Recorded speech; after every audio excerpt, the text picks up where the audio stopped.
Welcome to the Fantasy Fangirls Podcast, where two sisters dive deep into beloved fantasy lore, characters, themes, theories, and more. Thank you so much for joining us for today's episode, where we're covering chapters 13 through 17 of A Court of Mist and Fury by Sarah J. Maas. But before we begin this deep dive, please listen closely to our content warning. While we're focusing our discussion on chapters 13 through 17 and book 2, we are going to bring in themes, foreshadowing, lore, and other insights across the ACOTAR series. So yes, that does mean these episodes are spoiler central for all of the ACOTAR books. These ACOMAF episodes do not, however, include spoilers for the rest of Sarah J. Maas's series, except at the end of some episodes, including this one, where we include our Maasverse Madness segment. We'll give you a big old spoiler warning beforehand, so if you have not read the rest of the Maasverse, you can leave the episode right there, no worries at all, or you can keep listening for Throne of Glass and Crescent City crossover callouts. So with all of that said, if you don't know that Rhys really doesn't feel like climbing 10,000 steps, but someone else might, then please go finish the series. We will be here when you're done. Next, we at Fantasy Fangirls are adults who say adult things about adult books. In other words, folks, this podcast is rated R. I am not responsible for the panting noises that are going to come out of my sister in this episode because we meet Cassian. So please do be mindful of little listening ears. As we head into summer, we're so excited to be podcast partners at several live events. We will be at LeakyCon in Portland, Oregon this July 5th through 7th. You can get your tickets for 10% off at the link below in the show notes. And we'll also be at the Dragon Gauntlet event in Boyne City, Michigan this August 16th and 17th. We're hosting a live show at both of these events and participating in tons of other activities during these multi-day events. Link to both of them is in the show notes. We also have extra special discounts for LeakyCon and the Dragon Gauntlet for our lovely Patreon members, so please be sure to head to the Patreon portal for more details. Speaking of, if you love Fantasy Fangirls and this ACOMAF journey we are on together, if you want more content, more community, more events, and more, please check out our Patreon. We have 2 membership tiers that you can join. The Valkyries, which include access to our Boppin' Discord, live Q&As from Lexi and I, community events, and book club, plus a 20% off discounted and exclusive merch store, all for $5 a month. Or you can join the High Fae, which includes everything from the Valkyrie level, plus early access to ad-free episodes, our full episode outlines. Yes, they're going to be really long, especially the Maasverse Madness section today, and also special voting privileges. That is all for $10 a month. Our Patreon is the best people in the entire world. We love you all so freaking much. Thank you to anyone who has joined. And if you'd like to join the party, go over to patreon.com/fantasyfangirls. The link is also in the show notes, YouTube captions, however you're listening. And again, like Nicole just said, really and truly, thank you so much for supporting us as we turn the stream into our livelihood. It means everything, and we really appreciate it. And now it is time to go to Velaris, the city of starlight. I'm so excited. Okay. As always, Nicole is going to open up this discussion with a summary of what happens in chapters 13 through 17 of ACOMAF. So gather around, friends. Oh my God, I'm so excited to say this because it's time for our first really, really real Inner Circle Debrief. Chapter 13. She lives! Waking up in the night court, Feyre sees Rhys, who looks like he's been up all night at her bedside. Rhys asks, "Do you want to stay forever?" And Feyre tells him that she'll stay while she figures things out. Rhys goes to leave for business, but Feyre asks if she can go with him. He mentions that if she does go with him, she'll need to lie about the things that she sees for the rest of her life. Ooh, intrigue. Not blinking an eye, Feyre agrees. Where are they going? To Velaris, the city of starlight. Take me with you! Together, they winnow and enter the foyer of a homey townhouse. Chapter 14. Children laughing. Birds are singing. There's no torture outside. What is this place? Oh, and 2 Illyrians and a tiny ancient one are outside banging down the door. Feyre goes upstairs to nap, allowing Nuala and Caradwyn to take her to her new room of residence, asking them how on earth the city is still here, seemingly untouched by Amarantha. But no, that is Rhys's story to tell. Chapter 15. Feyre, looking like a Manhattan babe, heads off with Rhys to explore Velaris, marveling and a little bitter at how untouched the city is by the evil that has plagued Prythian for the past 50 years. They visit different parts of the city, but only looking at a distance at the artist quarter. Rhys lets her know that tonight they will be dining with his inner circle so that she can choose whether or not she wants to work with them. Thinking to herself, Feyre notes how she wouldn't mind dying, and Rhys reels on her. For a moment, she flashes into his mind, fully seeing her appearance thin and gaunt. Apparently the townhouse doesn't have mirrors. Later that evening, Rhys flies a reluctant to fly Fae-vorite into the House of Wind, where they share their first thought for a thought moment on the balcony. Nicole melts. Feyre sharing 5 thoughts instead of their agreed on 1. It's okay, Feyre. I'm an oversharer too. They will have to finish this conversation later though, because 2 bat boys are standing in the entrance to, wait for it, the dining room. Chapter 16. Welcome to the chat, Inner Circle. It only took us 10 episodes of the podcast for this segment to make sense, but that's okay. Feyre meets the 2 Illyrian warriors, Asriel, a shadow daddy and Rhys's spy master, and Cassian, Lord of Bloodshed, leader of Rhys's armies, and man who stole Lexi's heart. Then walks in Mor and something terrifying. It's Edna Mode! Pull yourself together! It's actually Amren, and honestly, same. They all sit down for family dinner and dive into How I Met Your Inner Circle story time. And honestly, it's just about as long and as complicated as Ted Mosby's. TLDR is, Cassian, Rhys, and Asriel met at the Illyrian Bezgaiath. Realizing that these 3 were super powerful motherfuckers, Rhys's father separated them for the war, fearing that they would usurp him. But yay, they won the war, and when Rhys became High Lord, he appointed his Inner Circle and pissed off most of the High Court in the process. Feyre accepts Rhys's offer to work with them, and the Inner Circle is like, this was an interview? Rhys, not done dropping the tea though, has one more piece of info. Hybern is ready to pull a Jon Snow and full-blown resurrect Jurian. Edna Mode suggests that they should talk to the bone carver in the prison. Not at all an ominous sentence. It looks like Feyre is about to have one hell of a first day at work. Where is Alice's onboarding when we need her?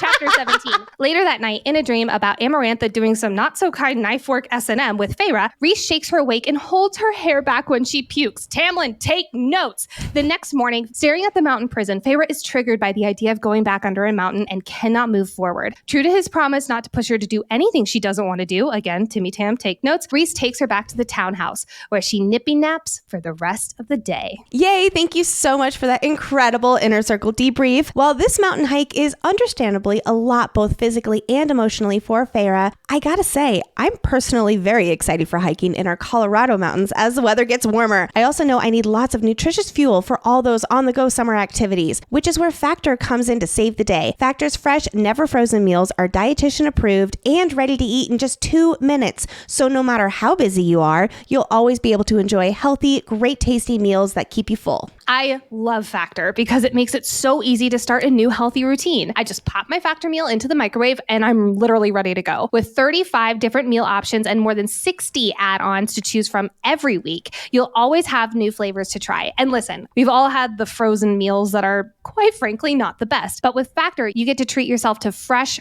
restaurant-quality meals with premium ingredients that taste amazing after you heat it up. And Factor can support you with your personal dietary needs. You can choose from 6 menu preferences to help you manage calories, maximize your protein intake, avoid meat, or simply eat well balanced. Head to factormeals.com/fantasyfangirl50 and use our code fantasyfangirl50 to get 50% off your first box plus 20% off your next month. That's code fantasyfangirl50 at factormeals.com/fantasyfangirl50 to get 50% off your first box and 20% off your next box while your subscription is active. All right, Nicole, it's time to step into the cauldron and discuss key insights, character analysis, foreshadowing, theories, and oh, so much more. Let's get this party started in the night court, shall we?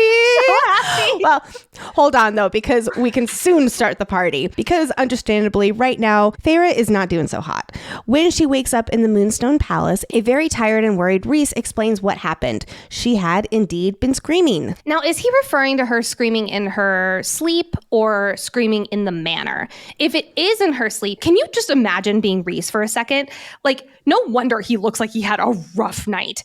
Imagine your mate sitting on a couch or laying down on a couch, just like screaming at nothing. No wonder he's been so worried for her. I was just going to say, I think it was her screaming when she was there and she's now been sleeping and he's just been up all night and worried about her because of the trauma she just went through and he was wanting to kill Tamlin over it. I think it could be truly either, definitely. And I mean, no matter what, like he's been hearing only silence down the bond, with the exception of obviously the steady breaking and thus terror. I just cannot imagine the burst of emotion that he felt down the bond when Tamlin locked her up. He does mention how he felt her even when her shields were up. So I'm guessing that because it was such an intense emotion, it like a dam bursting, just like burst through the shields and went straight into his mind. And that's why he could hear it. Rhys also recaps that Thera scared the shit out of everyone in Tamlin's manor when she wrapped herself in darkness and no one could see her. But luckily it was contained to just Thera, so no one else was hurt. Phew! Too bad not for long though, because need I remind you that Tamlin will indeed have the sentries on guard killed. I know I keep bringing that up, but like we cannot forget this. I did forget this, and honestly, I'm ashamed. That is not something that should be forgotten. Oh boy. Rhys also explains how he and Mor got Thera out by the books, meaning that if Rhys went in there himself and took Thera back to the Night Court, Tamlin would have free reign to march his forces into Rhys's territory and reclaim her. Ha! Good thing Tamlin wouldn't do anything nearly that crazy. He'll just, ally with Hybern as he tries to take over all of Prythian. But we're not there yet, so we're not going to get riled up. We are out of the Spring Court. Moving on. And Rhys also explains that Thera is under no obligation, unless she wants to go back to the Spring Court, since this visit is not part of their bargain that requires sending her back. Thera is at a pivotal fork in the road right now. She feels like she should go back to the Spring Court at some point, but her heart just It can't. She knows she doesn't belong there, and she can't go back to that life, to a partner who locked her up. It's incredible writing how we, the reader, are feeling everything that Thera is emotionally going through. It's a one-sided breakup that she's processing in real time, where she is coming to terms with the fact that she can't go back to this relationship in life. No matter how much it will pain Tamlin, no matter how much he loves her in his way, she realizes going back would be for him, not for her. In her heart, she knows she can't go back because if she was ever locked up again, quote, it might finish the breaking that Amarantha had started. And this is just really brave and scary and quite honestly a lonely thing to come to terms with. But she also doesn't know what the future looks like. It is a vast and scary unknown, and it terrifies her in a new and different way than her future with the Spring Court did. In the Spring Court, she didn't know how she would be able to find purpose or joy in the endless role of being Lady of the Spring Court. But now it's not about finding purpose or joy in what she's supposed to do.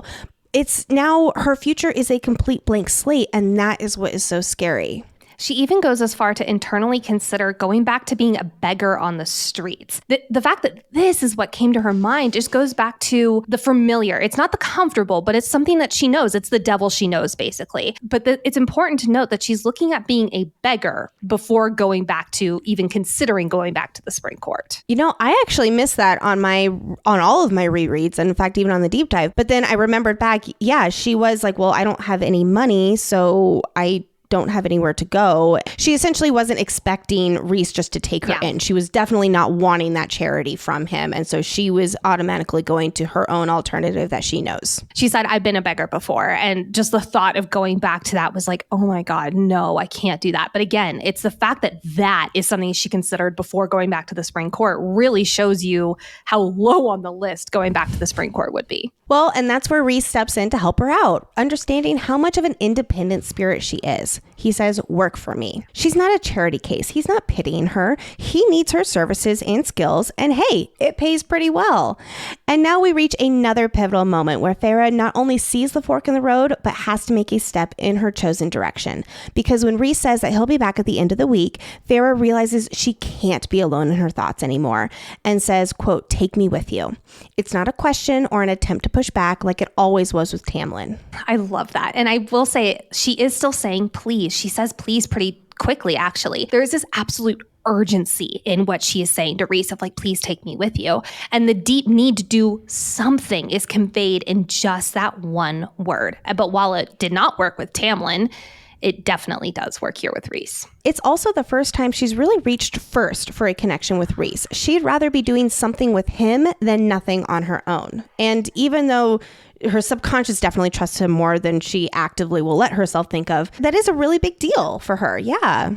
Unlike Tamlin, Rhys gives Fae-vorite the choice, where he lays it all out that, yes, she is at a fork in the road. Always, always, always. I'm going to be highlighting choice so much in these next few episodes specifically, but always, always, always, he is giving her a choice of what to do with her own damn destiny. If she comes with him, she will have to lie about this forever. Forever. If she comes with him, there is no going back to the life she led with the same trust with those she knows. And again, that's a big deal. And Rhys doesn't want her to make this decision without knowing the consequences. Fae-vorite metaphorically standing standing there at the crossroad of her life, whether to go with what she knows and hates or step into the scary unknown, agrees. And it's so cute how Rhys's smile widens into a grin because you just know all he's wanted to do is bring her to this life and show her his home. And hey friends, where's his home, you ask? Velaris, the city of starlight. Oh, the chills. I love it so much. There is a TikTok sound that is this, like, it's Rhys's smile widen into a grin. Where are we going? And it's him saying the city of starlight, and it's smashed with the song Take Me Home, which, yes, is on the Velaris section of the playlist, link in the show notes. And it is perfection. I did a switching out ACOTAR to Mist and Fury to this song, and this part just never doesn't give me chills. It's so beautiful how it's written. As they leave to winnow away, quote, "The calluses of his hands scratched against my own fading ones before," and that's when they winnow. I love this little detail showing that her hunter skills are fading away from, her months of being a little trophy wife bride of Tamlin's. But she will be training again very, very soon from the best. I love it. So now we arrive in Rhys's home, and Feyre quickly observes that they're in a townhouse, but it's a home that has been lived in and enjoyed and cherished. A true family lives here. There's some elegant homes that are like so clean that look like they've never been lived in their entire life. This right here, these descriptions are showcasing that a home can be both elegant, it is of a high lord, and also lived in. There have been memories in this house. And I love the writing here. It's so beautiful. As far as we know, Feyre has never been in a home like this. She grew up in stuffy formal wealth, and then they were in poverty where she thought of their cottage as a prison. And then the Springcourt Manor, which was again that formal wealth. Even the Moonstone Palace may have been comfortable, but it was extravagant. This, however, is more than comfort. It's homey and it's loved. And friends, we are officially in Velaris. Can we say that enough? Because can you tell how excited? No, we cannot. We're so happy to be here. I want to take a moment and just describe this townhouse because the foyer is warm with wide oak staircases. And there are 2 rooms flanking her side, a sitting room and then a dining room big enough to seat about 10 people with another door leading into the kitchen. Feyre notes how this house is in a city, which, hey, Feyre has never been to one. She's never been to a city. She does remark how some of them have popped up on the continent, quote, "full of art and learning and trade." I want to know more about this. What the hell? Maybe someday. Maybe in Lucian's POV with Vasa. Maybe that's what we'll learn in ACOTAR 6, whatever. Before our Velaris party that we're just like really, really excited to start, let's quickly discuss the meaning and the impact of Part 1's title, The House of Beasts, versus Part 2's title, The House of Wind. House of Beasts obviously represents Tamlin in both the literal and figurative sense. The Spring Court is literally a house of a beast who shredded half the manor when Feyre was gone, where we're always on claw watch, where Tamlin has a beast lurking very close to the surface at all times. Tamlin is primal, he is protective, he is quick to anger. House of Beasts, it also subtly alludes to the cage that Feyre was trapped in, and beasts being of power are not supposed to be trapped. Alluding to her being a beast as well, because hey, she does have that same power as Tamlin, and she should not be trapped in that house. Then we have Part 2. While yes, House of Wind is a literal place that Feyre will become very familiar with, let's focus on that word wind. Wind represents flight and freedom. The beast was within Tamlin and Feyre, but the wind, the best way I can describe it is it's not internal. It is an environmental element that uplifts and supports. And that is exactly what Feyre is about to find here in her found family. God, you're so smart. That was so good. Part 2, The House of Wind, also embodies Feyre's healing journey as she learns to trust herself with this newfound freedom. It's where Feyre meets her family. It's where she trains her powers. It's where she falls in love with Rhys.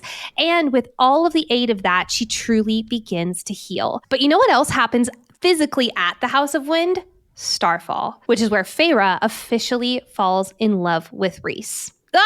So good. Back to our story as we open up here in Velaris. Much of Feyre is still plagued by the past, and that's not going away anytime soon. She assumes, like everywhere else in Prythian, that Amarantha and her crew had destroyed this city of Velaris. And super fair of her to think this way, given how disrupted the Spring Court villages were and how she was attempting to even help them rebuild. She was thinking it would be similar here because that's all she's known in Prythian. We'll also learn later that Adriata and numerous other other cities in the Summer Court also experienced some major destruction under Amarantha's reign. But later, she will hear children laughing, the sounds of a city. It is the polar opposite of the terrifying, lonely silence of the Spring Court. Rhys explains that this particular house is just for him and his family. I love that Fae-vorite is now reciting in it because she doesn't realize this, but Rhys is like, your family. You got this. But hearing Rhys say those words, we are about to see a side of Rhys that we really got glimpses of in the Moonstone Palace, but it is about to be on full display here. Because my love Cassian is banging on the door with his opening words that captured my heart. Hurry up, you lazy ass. I love him. That tells so much about you. I know. This hurry up, you lazy ass is the most Cassian intro ever. It also immediately showcases for us as readers these two differences in court decorum. We also get an Azriel intro, although not as abrupt as Cassian's. It is again perfect because it immediately showcases their wildly different personalities. In fact, Fae-vorite describes Azriel as, quote, that voice, like shadows given form, dark and smooth and cold. I'm not gonna lie, this is an interesting first impression of Azriel, especially with the cold, but given his role of spy master and torturer, I get it. It makes sense. But we're not done because a crisp and edged female voice calls out, quote, you Illyrians are worse than cats yowling to be let in at the back door.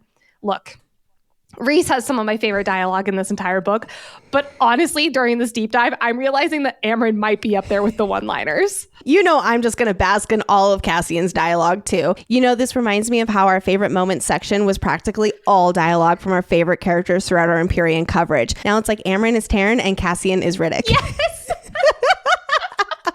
So real. Even though there's pounding on the door and Rhys seems a little annoyed with these mysterious people as he's trying not to overwhelm Farah, there's a smile tugging on his lips.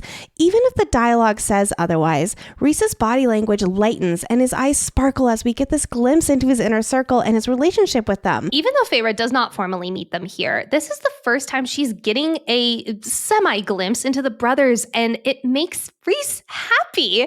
He's back with his family for 50 years. Yes, he's been back with them for months, but back with them and their chaos and everything, it's still, the way it's written, it's almost like he still just like basks in the gratitude of being back with his family. And now, especially back with his family plus mate, is now getting to meet them too. We'll have to wait a little longer to meet these three mysterious people in Rhys's inner circle, because first priority right now is making sure Farah feels welcome, safe, and free.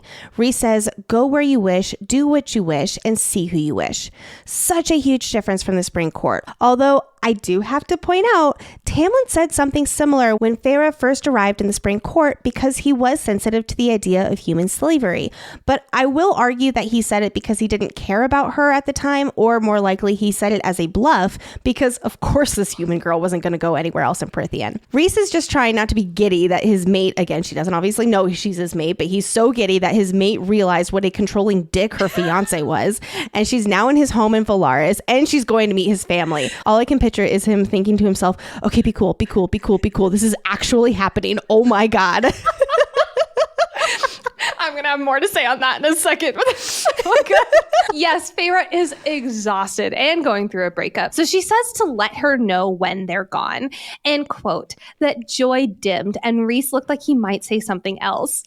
Rhys, he has so many feelings right now here all at once. But the big one is obviously absolute happiness that his mate and his family are together now. But also, she's dismissing this big moment. Granted, she doesn't know, and obviously we can't fault her for that.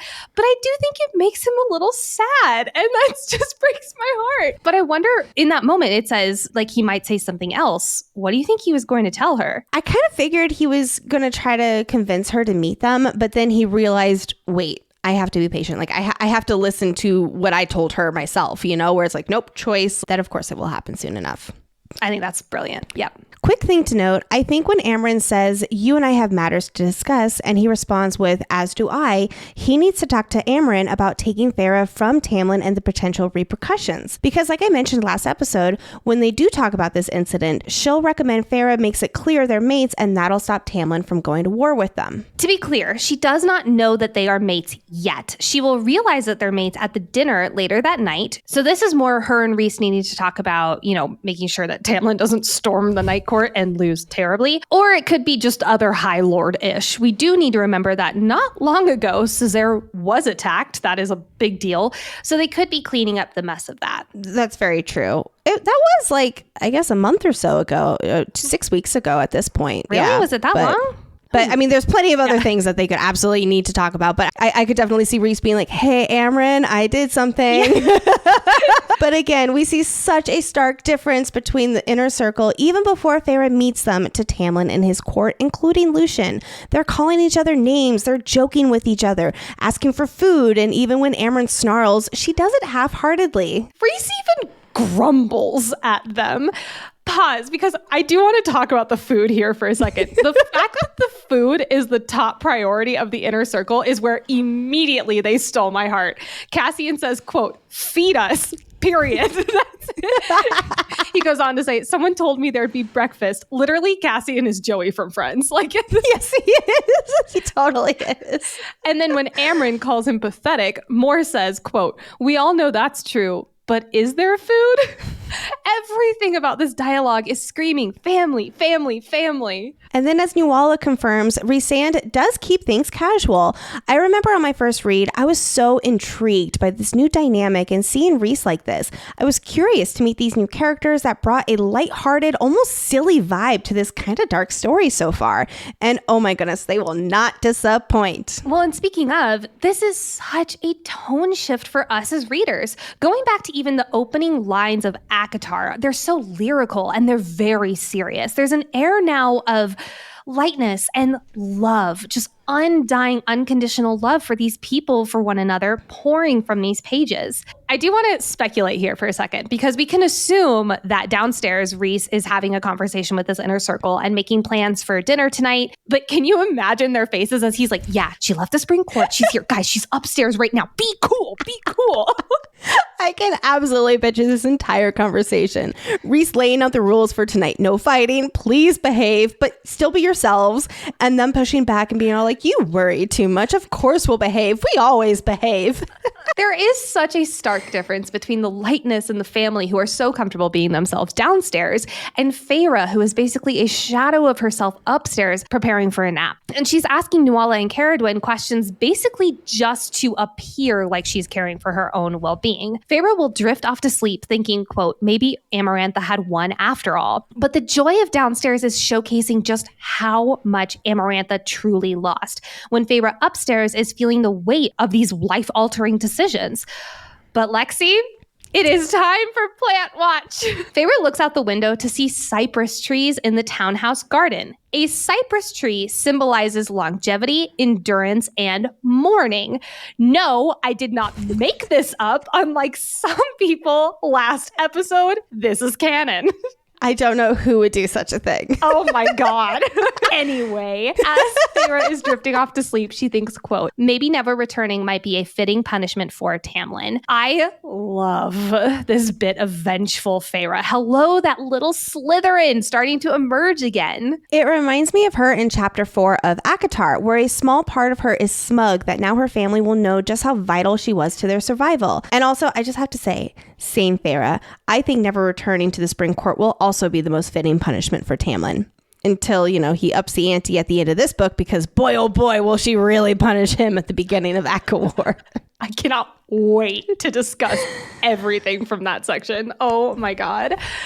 After a 4-hour nap, which, quick aside, if I ever took a 4-hour nap, I would wake up thinking I was on a different planet of existence. I wouldn't know the year. I wouldn't know the location. I would probably not even be able to tell you my name if I did that. Me and naps do not vibe, but a 4-hour one would probably make me go insane. I would love a 4-hour nap. You do not have children. No, I don't. I get an 8-hour Oh, shut up. The point. That's beside the point. I do want to note here, though, on a serious matter, the amount of sleep, of course, represents just how emotionally tired Farah is. And she's unfeeling and unmotivated to get out and experience life. And because she just took a 4-hour nap after she's already been sleeping a lot, again, it's that depression show not tell sort of thing here.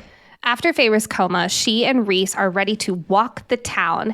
And I love this introduction of more modern clothes. So long are the dresses and the tunics. Now we've got brown pants, a cream sweater, gloves, a knee-length sky blue overcoat. By the way, I want this outfit. That sounds incredible. But this also continues to set that tone shift of our story. I know I joked earlier in the Inner Circle Debrief that she's like a Manhattan babe, but like I have seen this outfit in New York City. Like, it is so modern. Well, hey, she's a city folk now. Yeah, she is. I also do find it interesting how some people are wearing mortal fashions with the layers and the poofy skirts and whatnot. How do they know about mortal fashions? You know what? I have no idea. I have no idea. That's a rhetorical question. Papa Archeron.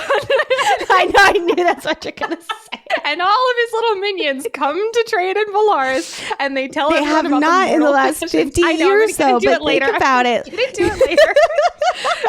While we're going to have an entire Suriel segment devoted to Velaris on the podcast sometime in the near future, let's take a brief moment to go through the highlights of this perfect city. The city is built on rolling steep hills that when you walk down, you see a broad river called the Sidra, which flows into the sea. Large red, flat-topped mountains curve around one side of the city, and at the middle and largest plateau is where the House of Wind is. Then to the north, there are sharp, peaked mountain ranges. And yes, this is the famous mountain with the 3 stars that are the symbol of the Night Court.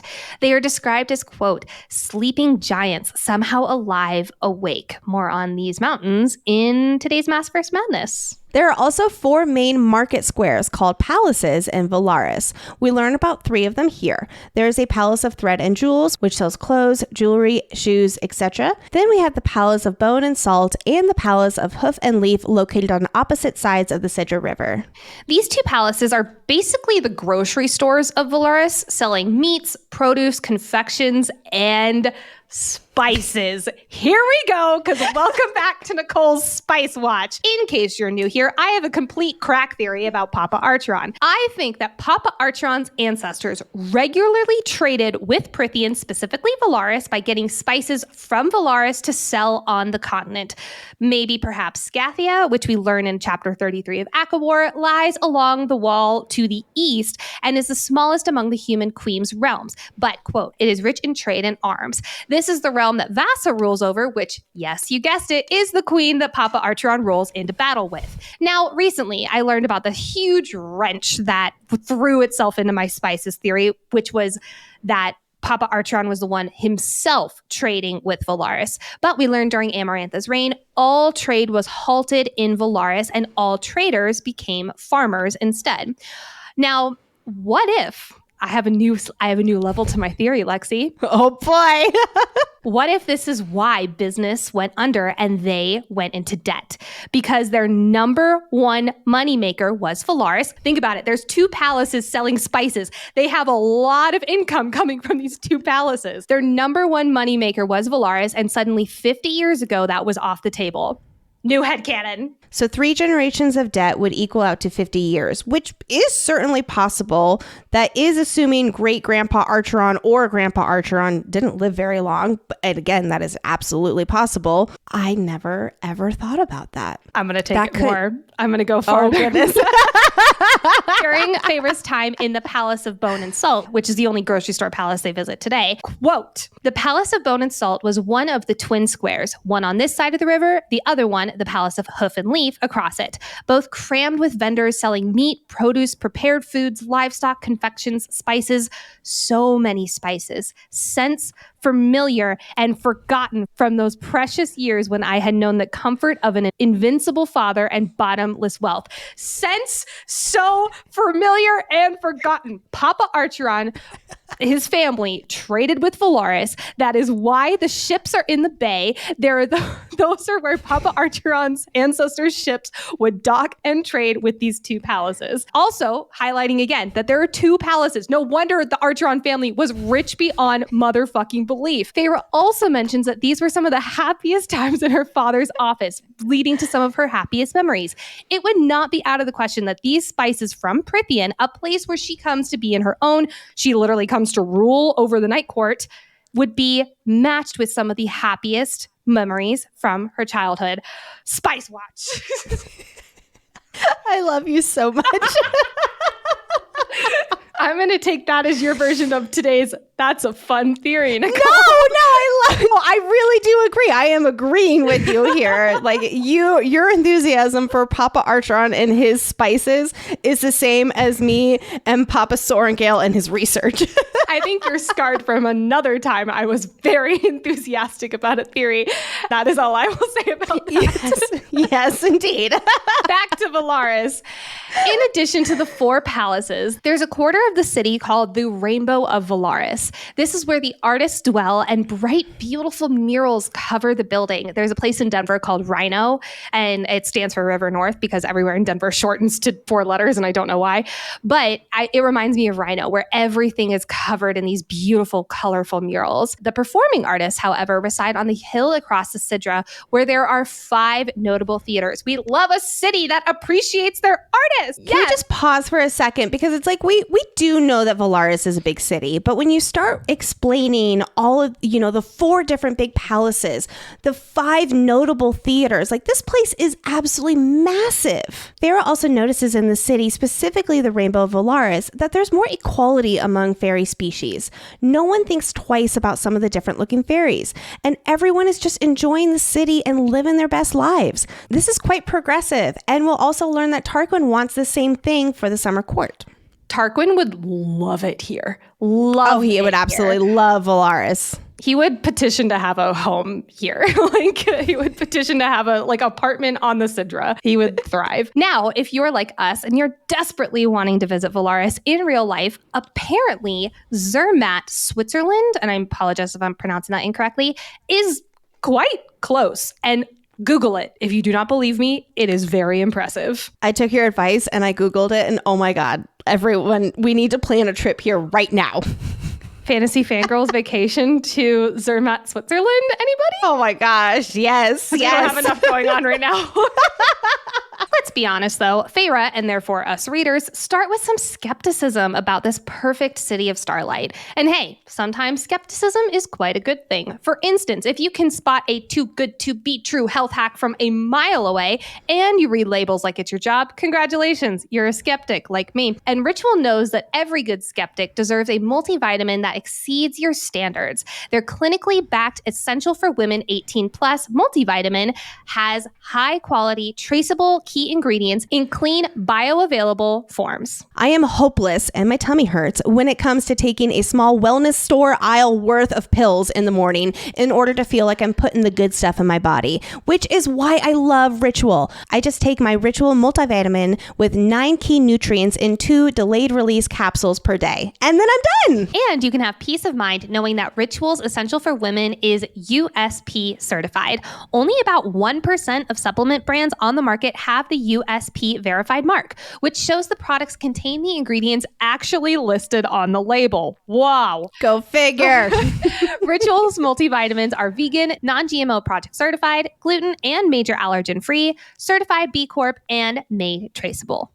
No more shady business. Ritual's Essential for Women 18 Plus is a multivitamin you can actually trust. Get 25% off your first month at ritual.com/FFG. Start Ritual or add Essential for Women 18 Plus to your subscription today. That's ritual.com/FFG for 25% off. As amazing as we know Velaris is, let's talk about Farah's iffy feelings about this city. Because I'll come and say it, they're valid feelings, especially considering how far gone Farah is in her own darkness and sacrifice. She thinks of Velaris, quote, untouched, whole, safe, while the rest of the world had been left to ruin. She has been in survivor mode for most of her life, and over the past 9 months, spent the majority of it aware of or actively fighting the horrors that Amarantha unleashed. And now she's somewhere that didn't suffer. That's that anger rising up in Farah again. I did some research on this because survivor rage is actually a real thing, and it is often a symptom of PTSD. It's a buildup of anger due to feeling like things are unfair due to the situations that caused their PTSD. We are seeing Fae-vorite experience this right here and now, getting angry at what she and the rest of Prythian endured while these people, she assumes at least, are doing nothing but sitting and enjoying the sunsets and drinking tea. However, we will learn later that everyone did know what was happening outside of the war, and we can assume were pretty emotionally impacted by it. Being the compassionate leader Farah is, which we talked about a lot last episode, she accuses Rhys of not thinking to open Velaris as a refuge for the rest of Prythian that was suffering under Amarantha's reign.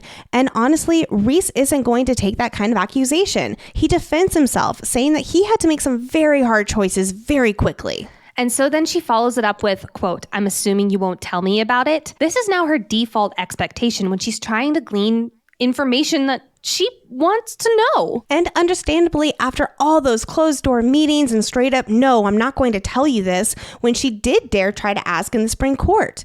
And while Rhys doesn't tell her about it here, I appreciate how in this moment before they explore the city, Rhys isn't giving her an outright, I won't tell you. He's saying now isn't the time, but he is still vulnerable in this moment, saying keeping the city safe cost him everything. He will actually tell her very, very soon on the rooftop of the townhouse after dinner with the Inner Circle, which let's get into right here. How did this place stay safe from Amarantha's rule? First off, Amarantha and the rest of Prythian never knew about it because Velaris has been a secret for about 5,000 years, thanks to, quote, spells and wards and my ruthless ancestors who were willing to do anything to preserve a piece of goodness in our wretched world. This ruthless ancestors language is interesting from Rhys, planting the seed later for when Rhys does tell the queens about Velaris. This puts him at odds with his ancestors, making him not a ruthless leader, but a giving one. Again, choosing to rule a different way than those ruthless ancestors. I'm actually going to have quite a few words for our most handsome High Lord at that part.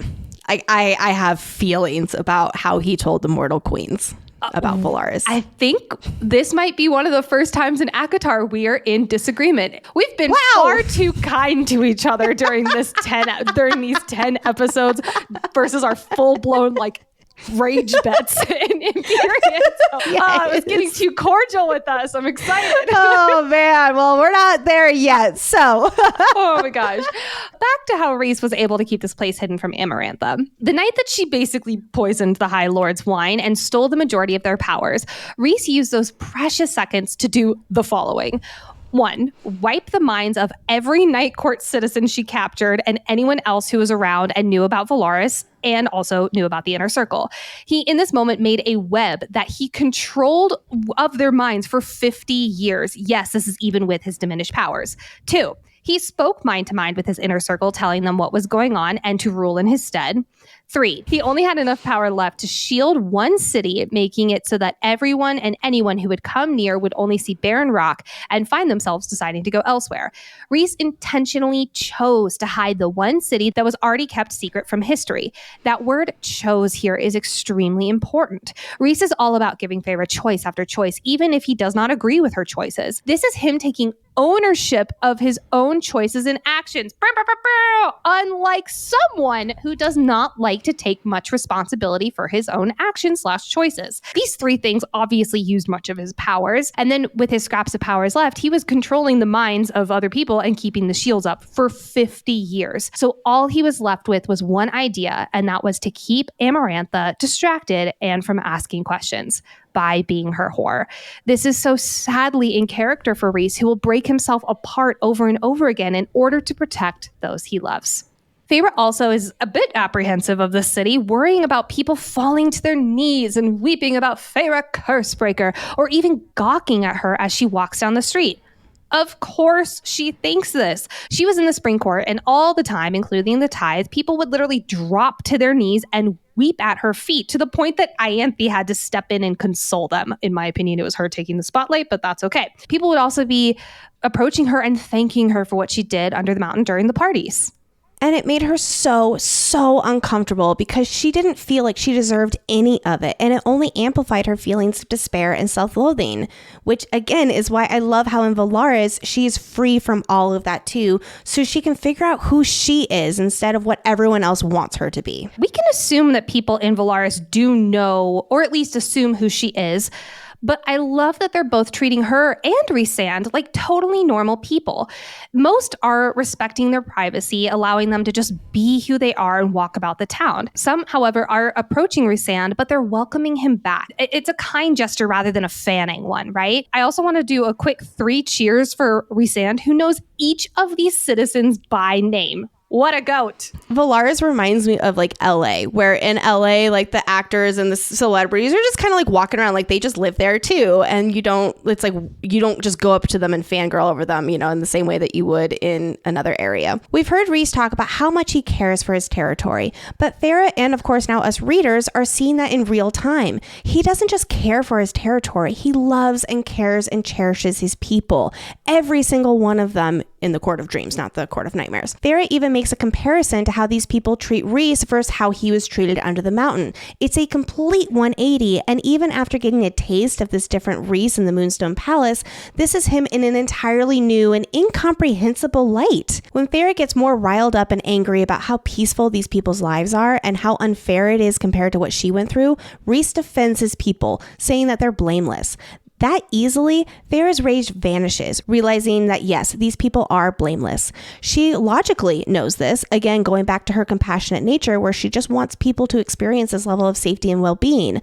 But after all the trauma she's been through, like Nicole was saying with Survivor's Rage, she couldn't emotionally be okay with this city until she gets that gentle reminder. And that's all it takes, demonstrating just how, I'll call it surface level, this anger was versus the kind of empathetic person she is at her core. I was like, when I first read this, I was really surprised that it's like, wow, like that's all it takes, Farah. And then I kind of, once when I really thought about it, it's like, oh, it's because she doesn't truly feel this way. She is an empathetic and compassionate person at her core. I've seen some theories of like Rhys broke into her mind and like changed her anger and simmered it down. And it's like, no, I don't think Rhys would have done that at all. It's exactly what you're saying here. It's show don't tell of the person who she is at her core, being that very kind person. As their tour comes to an end, Rhys tells Farah about the hierarchy of the Night Court's inner circle. We learn that Amren is his second. We learn that Mor, cheerful Mor, is his third. I love that Farah is surprised by this big female energy in the top 2 positions below Rhys in the Night Court. But again, this is SJM showing us readers that this place is much more modern in his thinking. Last episode, I stepped on quite a pedestal about how much SJM books are about that female empowerment. And here we are seeing that again with the hierarchy of the inner circle and the obviousness for Rhys that, of course, these females are his second and third. As Rhys says, quote, only a fool would think that my Illyrian warriors were the apex predators in our circle. I love that so much. It is a fair question to ask, though, about why is Mor third. So I want to break it down. First, fun fact that may or may not be an inspiration for her character. The Morgan is referenced in A Great and Terrible Beauty by Libba Bay as, quote, an ancient goddess of war and death and greatly feared. She was also associated with strength, independence, and fertility. The Morgan is also prominent in Irish mythology and folklore. She is a Celtic warrior goddess, badass, associated with death, war, and fate. It's very parallel between these two. Legends are often depicting her as a shapeshifter and primarily leaning towards the shapeshifting powers of a crow or raven, among others. She does do others, but those are their primary two. I love it when people take characters from mythology or from other stories and put them in their stories with similar characteristics. And I think that's what we're seeing with Mor here. She is a warrior. She is badass. Rhys compares her to a queen in the mortal realm, emphasizing just how much political sway and know-how Mor has. She oversees the Night Court, and more specifically, she manages both Velaris and the Hewn City. Her family used to rule the Night Court before Rhys's family, and now they rule the Hewn City. So even though her family hates her, she is that bridge between the Hewn City, Velaris, and the Night Court as a whole. She's also a confident and savvy leader, compassionate to those that deserve it, and ruthless to those who don't. More like Nicole was just saying, she is a powerful warrior too, who cannot be overlooked or undermined by her chipper nature. Rhys will describe her as the one he calls in when the armies fail and both Cassian and Azriel are dead. By the way, I hate seeing those words on a page. The mortal queens have heard tales of her from the war 500 years ago, just again showing how much of a literal legend Mor is. We'll see just how deadly of a warrior Mor is on the battlefield too in ACOWAR on multiple occasions, both in Adriata and in the big battle. We'll talk about this more later, but I do want to highlight it here. When she was younger, she was also showing such power that is similar. She compares to that of a High Lord's son that indicates, oh, you might be the next High Lord. So she's been this way since birth, basically. I'm really excited to deep dive more as we go through this story. You know, one of our listeners actually asked us who would replace Rhys as the High Lord of the Night Court at this time here, because he doesn't have any heirs or anything. And by what you just said, I think it would absolutely be Mor. If he was to die, it would go to Mor. I don't think Amren would want it. I don't think she would want it in the slightest. Well, I mean, like the land would choose Mor. Like it would be like, it wouldn't be just like her like wanting to do it. It would be literally the powers are bestowed upon her. Agreed completely. But we do need to talk a little bit. We're going to talk a lot more in Maasverse Madness, but a little bit about Amren and how she is one scary motherfucker. She looks high fae, but there's something different underneath her skin. She's older than 5,000 years, at least that's what Fae-vorite thinks here, but we will learn later that it is actually much older, closer to around 15,000 years. But here is what I love. She, quote, likes to hoard her baubles and belongings like a fire drake in a cave. More on this later. I love how Rhys is giving Farah the rundown of Amren, but nothing on Cassian and Azriel. Amren is the real wild card. And Rhys is like, yeah, so you both have tempers when provoked, so let's like just try to be cool tonight, everybody. Rhys is giving Farah a similar talk as he was giving his friends earlier, where it's like, okay, here are the rules for tonight. I think he's nervous. I think, like, you know, he's so nervous. Like, it's like taking your boyfriend home to meet the parents, exactly kind of nervous, you know? Say. Yes, absolutely. This actually reminds me a lot of how Jake met our entire family, which entire family is really a stretch because we have a very small family. All 6 of us? 5? Actually, no, it was 5 of us. There were 5 of us at that dinner table. And one of them was technically not even a blood relative. It's just Michael, who's basically our brother. Oh man, amazing. Good times. We'll dive more into the inner circle soon at the dining room. But here, Fae-vorite and Rhys are walking back to the townhouse, and Fae-vorite has the thought, quote, maybe it'd be a mercy to be ended. Woof. Oh my goodness. Rhys naturally has a very intense reaction to this. Quote, don't you ever think that, Rhysand hissed, his eyes livid. Not for one damn moment. This is his first clue to how truly bad things have gotten for Fae-vorite. He won't know until the Bone Carver about how much she was really contemplating committing suicide after killing the last fairy in the 3rd trial under the mountain. But in this very intense moment, quote, the bond between us goes taut, and she starts to see through his eyes. That same language was used when Amarantha was beating Fae-vorite right before killing her, and Fae-vorite's vision flashes between her own body and Rhys's. I'm curious as to why this moment the bond goes taut, though. Is it because she's thinking about ending her own life and under the mountain she was on death's door? My question, I guess, is does the bond specifically between 2 Daematis, I know that this is a very unique bond here, go taut when a mate is either about to die and/or loses the will to live? I hate phrasing it like that, but I don't know how else to. Possibly. Like, I could see this as, even though this incident takes Rhys by surprise because the shields are up, I wonder if he unintentionally let her slip into his mind because it's like their bond knew that she needed to see herself from his view. And again, their bond is a living thing. And I don't want to say that it's activating right now because it's always active, but like in this moment, it kind of kicks into overdrive where it knew what Fae-vorite needed from Rhys in that moment there. And that's why it goes taut. And then that's how she's able to go and see into him because the bond knows what they need from each other. You're so smart. I love that. That's good. I'm totally just guessing with that. Like, that's just my interpretation. When Feyre sees through Rhys's eyes, she gets a full front row seat to just how gone she looks. Quote, "My face was gaunt, my cheekbones sharp, my blue-gray eyes dull and smudged with purple beneath." Because we are in Feyre's head, it's hard for us to know just how far she is in her darkness hole here. It also shows us that whenever she got ready with Alice in front of the mirror every single day in the spring court, she wasn't looking at herself. That care for her own well-being was out the window.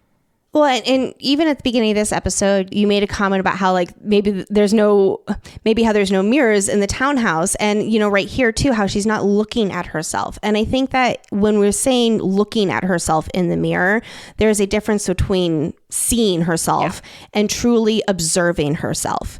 And there's mirrors and she's kind of seeing herself, but she hasn't truly looked at herself from somebody else's perspective and seen how her emotions have indeed eaten her alive. Instead, it's just kind of, again, that just going through the motions, so to speak there. And in this moment, it's a little bit of that wake up call for her. But also, in the spring court, got to point out, no one else commented on how far she was gone. Alice knew, but as a servant, it's like she wasn't in a position to speak up about it, especially with Tamlin around, where Lucian would get in trouble for saying something, and he was his second. God damn it, I hate that place so much. This is such a sad moment, but the writing is so beautiful. Quote, "As if I was starved, not for food, but for joy and life." Ugh. As they end their walk in Velaris, Feyre will reflect how she doesn't think she can survive this cold hole in her heart despite surviving everything else. In a little while they're atop the townhouse rooftop, Feyre will notice how the city at night is so full of life. She'll nearly taste it crackling on her tongue. I love that. Feyre is definitely not there yet, but I love these parallels that we see on the page. She's starved for joy and life, and then feels that life literally crackling on her tongue later. It's more foreshadowing for how much this city and its people will also help heal her. I can't wait to talk about all the ins and outs of why Velaris becomes her home so quickly. But again, we're not there yet.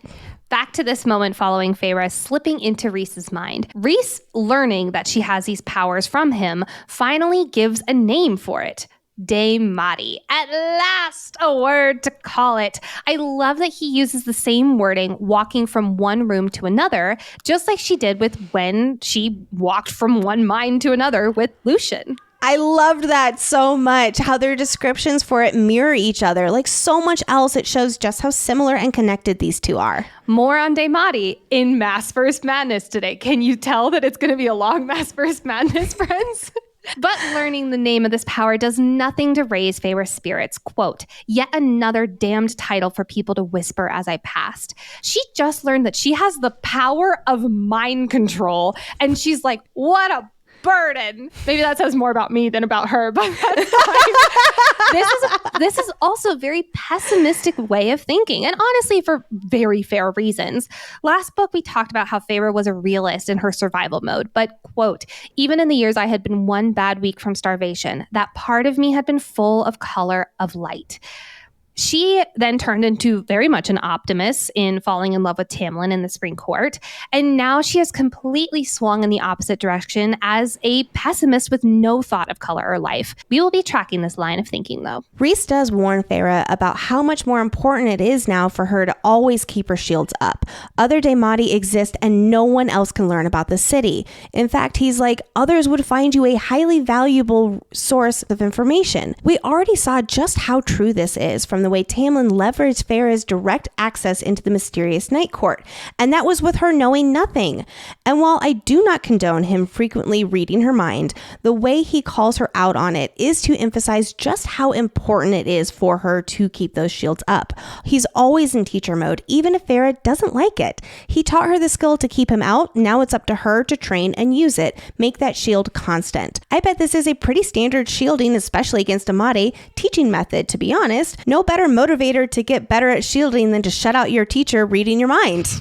It is time for dinner, friends. I'm so excited. Let's go to a dining room again. Yeah, before that, though, once again, we see just how much Feyre's time in the Spring Court has shaped her outlook on this world. She dresses quite formally in a midnight blue dress, but guess what? She selected it. She chose to wear it. Yes, she felt like she should be formal, but she still chose this dress. And hey, why be formal? To quote Feyre, if his inner circle was anything like Tamlin's court, ... better to wear the more formal attire. Well, doesn't that say everything we need to know in a nutshell? It's time for Gem Watch. How many watches do we have at this point? Oh God, I don't want to count. Someone in the comments let us know. Feyre describing the lights of Velaris as, quote, pulsing with ruby and amethyst and pearl. Each of these gems have a casual fuck ton of different meanings, but the common denominator between each of them is love. Aww. Yeah. Wait, I'm not saying anything. I'm giving you a hard time. I'm still bitter about Oak last episode. We also get the beginnings of the flirting, one of my favorite parts about this book. It has always been there, might I recall. Rhysand is the most cunning High Lord, but we get it kicking into level 2 now, I'm going to call it. Feyre remarks about how the wind with flying will rip her dress right off, and, quote, Rhys's smile turned feline. Oh, I love it. I did not read it like that. What did you, how else would you read it? Like he's like, oh, like, of course I won't let that happen. Like he thinks it's cute that she thinks that it'll ruin her dress and her hair. Oh, Lexi, no. This is the shit in books that makes me like kick my legs up in the air like a giddy little girl. I'm so happy. Oh, and he's so wrapped up in this moment of flirtation when he promises not to let the wind destroy her hair. You know, he lifts a hand almost as if to tug on a curl, but then he thinks better and he doesn't. Like, again, he's so caught up and like, he's so happy. I'm giddy for Rhys right now. Oh my God. This dinner does have a purpose though. Before Feyre agrees or declines to work with Rhys in the upcoming war, he wants her to decide on her own if this is something she wants to do. Coming back to that major theme of this book, choice. He tells her that if she says the word tonight, they will come back here, no questions asked. And if she doesn't want to work with him in the inner circle, then they'll find another way for, quote, you to live here, be fulfilled regardless of what I need. It's your choice, Feyre. Yes, sir. It's all about Feyre's choice, even down to when and where they meet. Rhys wants it to be her choice to go and meet them. Yes, even though he eggs her on because she does need that encouragement. I don't want it to seem like he's just like telling her there's a choice and then just completely backing off. He is there to nudge her along and to give her some encouragement because of how far gone she is right now, where she needs that little extra bit of support and help. He says he wants this meeting to be on his terms, not whenever they decide to ambush his house. Hence his annoyance from earlier, as much as he loves his inner circle. I will argue that this is him also making sure it's on Feyre's terms too, as he understands just how big of a deal this is for her. So yes, it's both his choice, his terms, but ultimately it's creating that environment for her to make her own choices, how she wants to proceed. Definitely. Feyre almost says the word right here to stay and sleep in her room, but she talks herself out of it. Quote, but stay for what? To sleep? To avoid a meeting I should most certainly have before deciding what I wanted to do with myself? Yes, Feyre. This is what she's been asking for months. Take him up on it. This is her also getting out of her comfort zone and choosing the unknown. Lexi talked about that earlier, both with meeting the inner circle and with choosing to fly to get up to the House of Wind. She's never flown before. It's terrifying to her, but she chooses sort of to do it anyway. Rhys does scoop her up in his arms and like fly. Yeah. But you know what? She still does consent right before he does it. This is one of those reasons why this book, it's such a masterpiece. Feyre's emotions and thought processes are so real and so relatable. Her first reaction is to not do this because it's big and it's scary and it's outside of her comfort zone and she doesn't feel ready. But then she talks herself into it. She's taking that first step toward something, doing something bigger than what she's ever even possibly considered before. And it does have that hesitancy. She does have that pause because of how different this is for her, as much as she has been asking for something along these lines. I love this description as they're flying. And Quote, until we were sailing through a sea of stars, something tight in my chest eased a fraction of its grip. We've talked about this endlessly on the podcast about how stars in the night sky are calming for Feyre. But here they're also saying, hey, you made the right choice. I love it. All I can think of during this little scene of them flying is a whole new world. I don't sing, everybody. I am not. Nicole is a singer between the two of us. Be nice.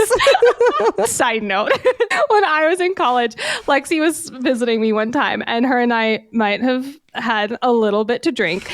And I was trying to teach her how to sing in my apartment. And we were like, we had no concept of volume because we were just a little inebriated and we were just like screaming, not like mad at each other, but just screaming at each other. This is how you sing. I may or may not have told her to open up her throat like she was giving a blowjob. Good times. They arrive at the House of Wind and looking down at the view, Feyre thinks, quote, maybe I remained a human fool to feel this way, but I had not realized the size of this world, the size of Prythian. I love this line. Feyre grew up in a very small mortal town. She saw a super small part of the Spring Court. She took the super convenient path to Under the Mountains, literally skipping over 2 side-by-side territories. Then she was stuck in the Spring Court Manor. This is the most amount of the world she's ever seen. It's like climbing up a mountain. Maybe this is my Colorado showing. It's like climbing up a mountain for the first time or doing like a really big travel trip, also like overseas or something like that. And you just get a huge slap in the face at just how big the world is. I know that sounds so silly, but it's not. She calls herself a human fool here, but we do get so wrapped up in our current surroundings that we don't think about how big the world is. And it's just getting shown to her right here. I love it. Well, and instead of being joyfully mesmerized at this discovery, like a lot of us do feel when we see just how big and expansive that world is, it's so sad that she can only talk down to herself about what a human fool she's been and thinking that the expansive darkness of the sea makes this realization worse. Like, again, all this negative descriptions mostly about herself and her line of thinking here. It's time for our first thought for a thought moment. I'm giddy right now. I'm so happy. We're getting this whole episode. Like I hope everyone's just smiling along with us. Like, we're having so much fun. Finally. This is one of my favorite things that these two do. And now is such a perfect introduction to the thought for a thought when Feyre really needs it most. Rhys tells Feyre to share one thought and he'll share one in return. And at first she denies him. Of course, it's vulnerability, it's sharing emotions, it's rawness with another person that Feyre really hasn't had before. Let us remember her sisters, her father, her mother was definitely not an emotional person. And then, of course, we had Tamlin. Rhys becomes here in this moment that person for her and her for him. He also has things that he needs to voice out loud and that he doesn't truly feel like he can with any other member of his inner circle because they were not under the mountain. So Rhys, sensing her apprehension, kicks it off with 3 thoughts. Number 1, he'd sometimes allow himself to think about this place under the mountain, but he never thought he would see it again. Number 2, he's thinking that he wishes it could have been him that had killed Amarantha rather than Tamlin. Remember, Rhys had it on his calendar 2 times in the last 500 years to kill Amarantha. The first was knocked off on the cow by Jurian and Amarantha's duel, and the second one was the night that Amarantha cursed the courts, and Rhys spent his last few precious moments communicating with the Inner Circle, protecting Velaris, etc. And thought number 3, he's worried that if war comes, it will be a long time before he has a night like this again. Seeing Rhys's bravery and vulnerability here when he asks her to share just one thought with him, and he knows she desperately needed someone to talk to about things, her mouth just starts moving. Number 1, quote, I must have been a fool in love to allow myself to be shown so little of the Spring Court. Number 2, quote, I'm thinking there's a great deal of that territory I was never allowed to see or hear about, and maybe I would have lived in ignorance forever like some pet. Number 3, I'm thinking I was a lonely, hopeless person, and I might have fallen in love with the first thing that showed me a hint of kindness and safety. Whoa, that hits hard. Number 4, quote, and I'm thinking that maybe he knew that, maybe not actively, but maybe he wanted to be that person for someone. And thought number 5, quote, and maybe that would have worked for who I was before. Maybe it doesn't work for what I am now. Whoa.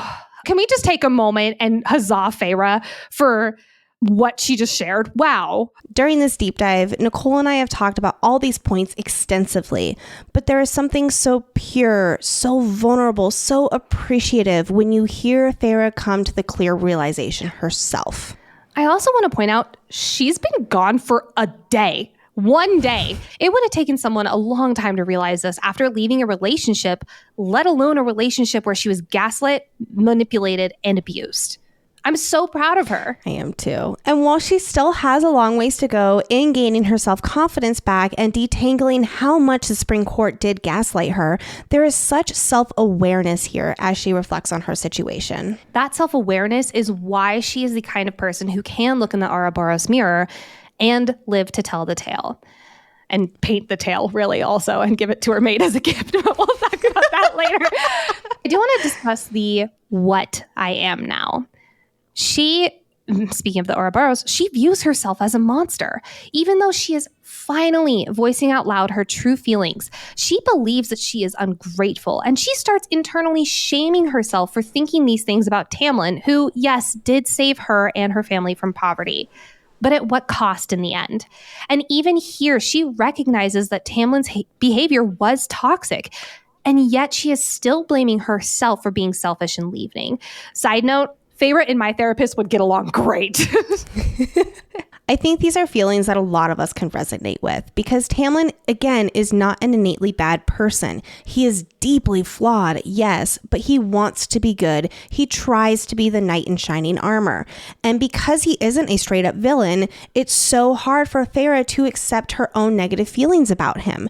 She knows why she feels this way about him, but it's like because those feelings are about someone who is trying to be good, she can't fully justify and accept these negative feelings about him and their relationship. We're going to need to put a pin in this conversation, though, because two large males with great big wings they are standing in the doorway grinning.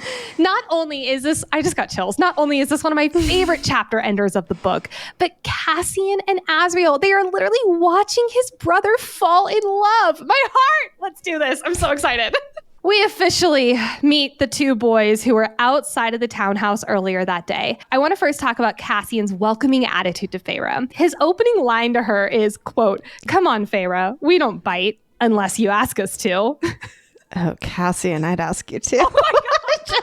I'm sorry. I'm just so happy. Everyone's seeing a new side of me. Oh my God, this is so exciting. Wow. The funniest part is my husband is Cassian. Really like, is. That's like the running joke. Like, this is 100% something he would say. Absolutely.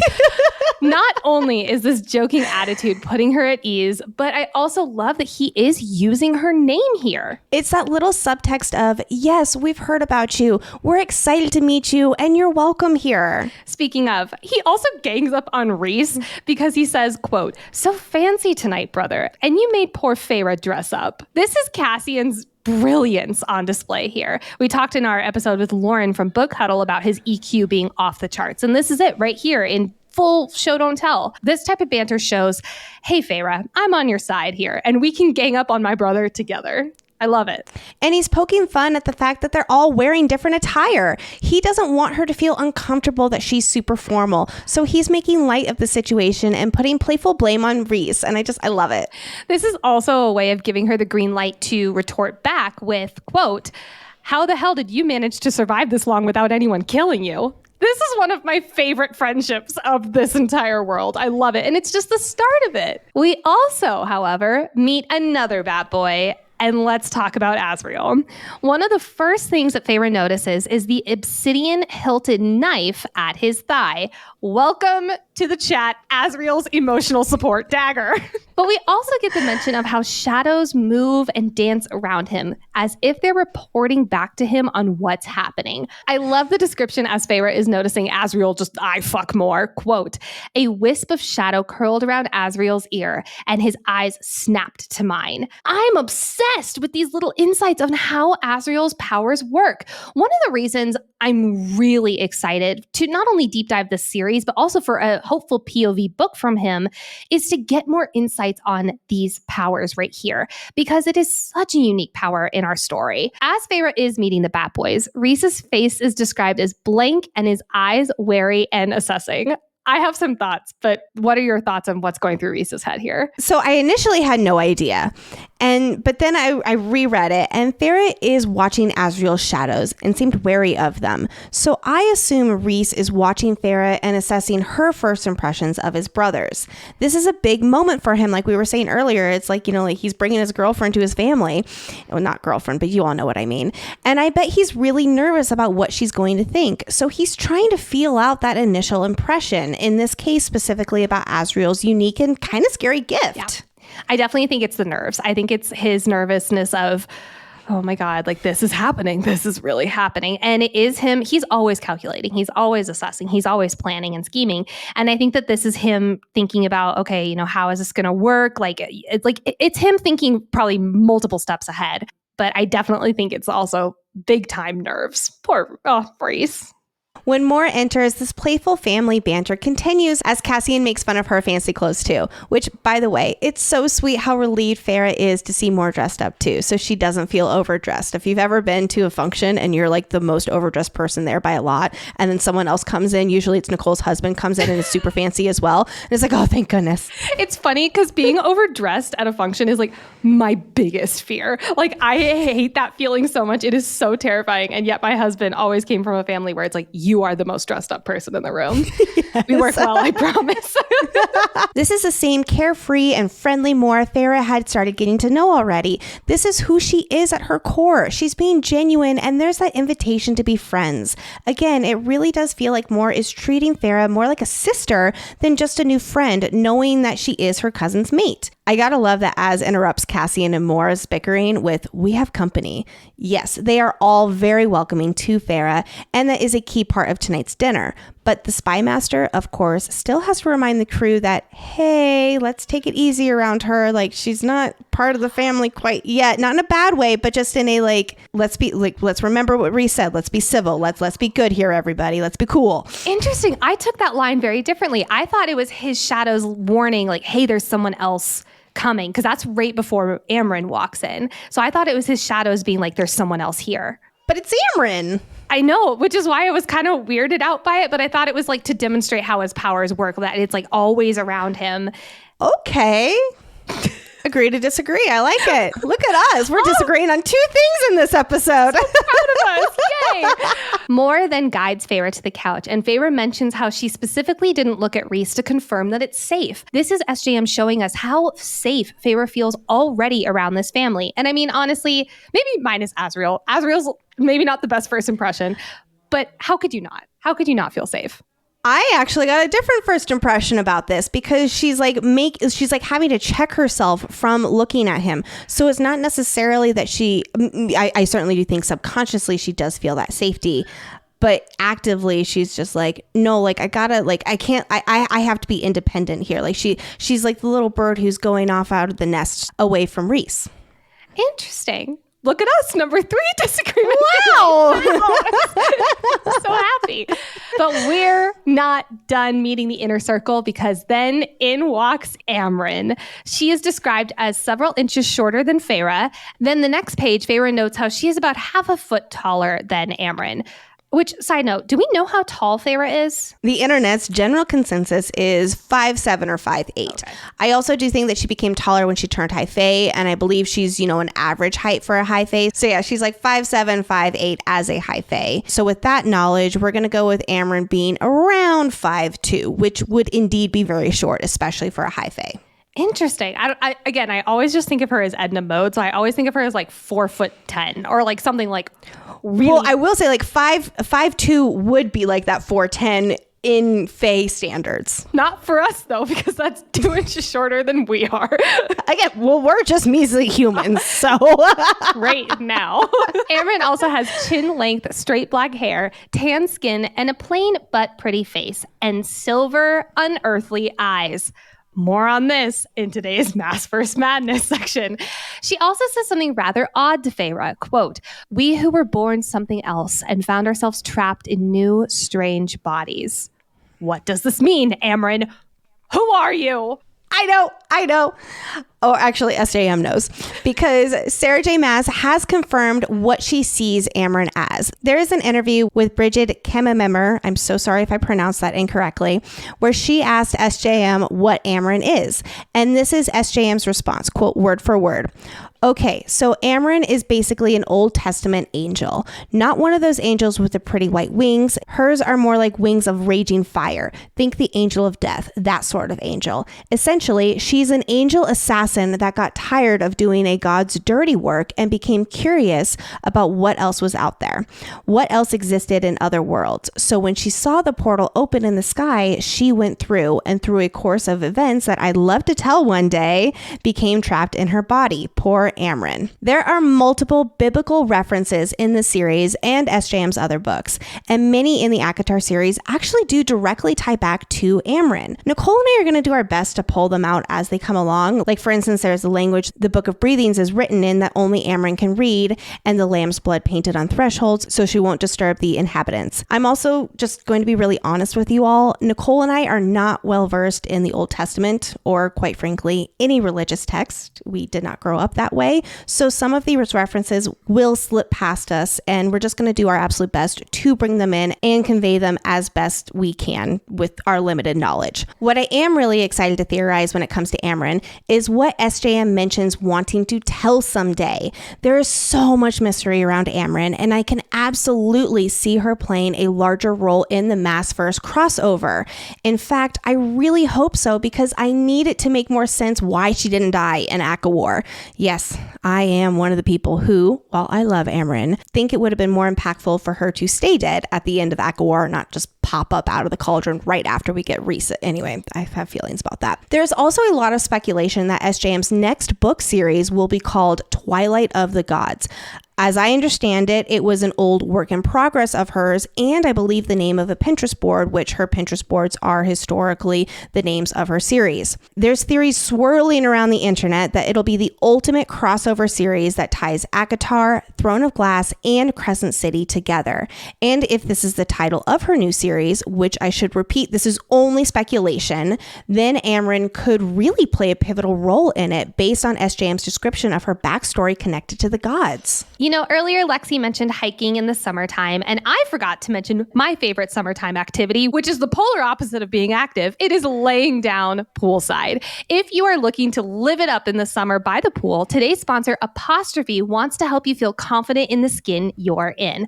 Whether you're dealing with breakouts, sign of aging, or acne scarring, Apostrophe will help you feel confident in your own skin. Apostrophe is an online platform that connects you with an expert dermatology team to get customized acne treatment for your unique skin. Through Apostrophe, you can get access to oral and topical medications that use clinically proven ingredients to help clear acne. Simply fill out an online consultation about your skin goals and medical history, then snap a few selfies, and a dermatology provider will create a customized treatment plan just for you. I've been blown away by my experience with Apostrophe. It was so easy to sign up for my first visit, and having the peace of mind knowing that I was working with an expert dermatology team to create a plan specifically tailored to my unique skin and my unique goals, it was amazing. And best of all, there were no in-person appointments. We have a special deal for our audience. Get your first visit for only $5 at apostrophe.com/FF when you use our code FF. That's a savings of $15. This code is only available to our listeners.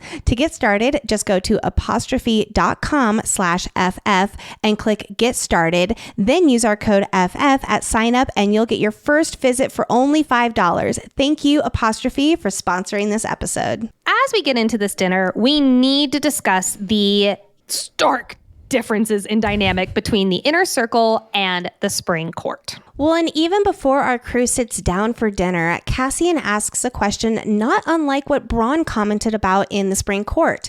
Cassian asks, how the hell did you make that bone ladder in the Middengard worm's lair when you look like your own bones could snap at any minute? In comparison, Bronn said, I have to say, that trial with the Middengard worm, brilliant. One of the most brilliant things I have ever seen. Now, yes, Bronn was present at the trial, whereas Cassian's comment mostly proves he wasn't. So Bronn is praising Feyre when she doesn't feel like she deserves it. And Cassian is asking a curious question because he wasn't there, while also kind of making a dig at her frailty. She was meek in her response to Bronn, wanting to just move past it and not dwell on what he seemed to think was a spectacle. And then she stands up for herself against Cassian. If he's going to dish it at her, she's going to dish it right back. In the Spring Court, she couldn't defend herself because of the formality, the praise, the role she was supposed to play. Here in the Night Court, she's invited to defend herself, be casual and playful, even as they talk about serious traumatic things. And of course, Cassian has such a great response when he tips his head back and laughs. Even Azriel's shadows dance with approval at her comment back. It really sets the stage for what's to come with this dinner and their relationship beyond. We also later learned that Feyre's brilliant move against the Midgard worm was when Rhys fell in love with her because it reminded her of something Cassian would do. It is unbelievably fitting that, of course, Cassian is the one to ask her about it, thus pairing them together even more. While both of these conversations are highly influenced by dining rooms, I want to note that the dining rooms itself are different. The dining room here is smaller, and most importantly, no one is sitting at the head of the table. Rhys will later call this family dinner, and the way that no one sits at the head of the table demonstrates that by rank not being part of this meal. The Spring Court's antithesis is quite stark, obviously, especially what we've seen from Tamlin and Lucien in this book, where it is much more formal. This is also a very wear what you want kind of occasion, like Lexi mentioned earlier. Feyre feels like she needs to wear a dress to be more formal, just like she would have in Tamlin's court. Here she remarks how she could probably have shown up in her nightgown and no one would have cared. What a polar opposite experience. The food is also described as simple but elegant. While it's never described as any type of fanciness in ACOTAR, the fact that Feyre calls out this food here in the Night Court does make it seem like there would be quite a difference from the Spring Court food. And then last but not least, of things to highlight between the stark differences is the use of titles. In Tamlin's court, everyone, at least as far as we know, is a lord. And here, when Feyre follows that same line of reasoning, calling Cassian Lord Cassian, Cassian literally spits his wine out on Mor. Mor is, in fact, the only pure-blooded titled person in the Inner Court. Yes, not Rhys, because he is titled, but he's just not pure-blooded because he is half Illyrian and as good as a bastard in the eyes of the high and mighty High Fae. Let's move into some dinner conversation, shall we? Oh, yes. We do get our first Miriam mention in the dining room. Amren mentions how they haven't heard from her in centuries. Miriam and Draken and their backstory will be subplot like J in this book and next, and we will be going deep into it soon. But Amren mentions how, quote, Miriam was gifted long life, not a new body. Question: was Miriam one of the people that the Seven High Lords gifted power to? Rhys, right before he drops his little power seed into Feyre's body last book, says that... Sorry. Continue. I hated that. Mentions how few have received this power in the past. And honestly, the timelines would match up. The way Rhys phrased it when resurrecting Feyre made it sound like it was all done by their ancestors. And Miriam is older than 500 years. Rhys was not a High Lord back then, so maybe they did. There's a lot of question marks around Miriam. I don't think that she was, I will say this, I do not believe that she was gifted the same kind of power from all seven of the High Lords. But because I don't think she was dead. Correct. Yeah. So yes. she would have just been So did they all kind of together make her immortal? I'm actually reading her page right now. Draken knew of a sacred island where a powerful object made by the Cauldron had been hidden. He used that object to resurrect her, granting her a Fae's long life in the process. Oh, well, now I have more questions. I know, right? What? I'm going to put a pin in that for a second. That's a rabbit hole we don't want to go down right now. But don't worry, we will someday, I'm sure. Oh, gosh, we really will. Well, now that you've debunked my theory, continue on with your thoughts, Lexi.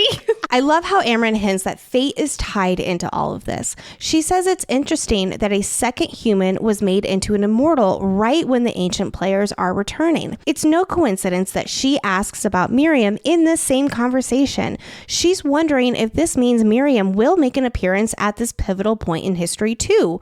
which, yes, Miriam will. Like Nicole said, we'll get a lot more into her later on. But the last thing that I want to mention about Amren here before we move on with the dinner conversation, and I'm just going to quote it because it's an incredible nugget on a reread. She, Amren, sniffed again, and I'd never felt so laid bare. Surprise lit Amren's eyes. Rhys just nodded, whatever that meant. This is Amren smelling that Farah is Rhys's mate. She finds out and he confirms it, just nestled in these little lines. I love a reread. That's why you love a reread. As they're about to eat, Farah waits until Azriel takes a bite before she dares to eat, just in case it's poisoned. This totally went over my head the first few times I read this. Despite all this friendliness and the welcome mat rolled out, she cannot trust Rhys fully yet, to the point where she is on her guard about being poisoned at this dinner. That's all I have to say about that. And even though this is a casual setting and conversation, she is looking at this as an interview for them to get to know her and for her to get to know them and decide if she wants to work with these people. She honestly doesn't know if they know that this is an interview or if they simply won't pretend to be anything but who they are.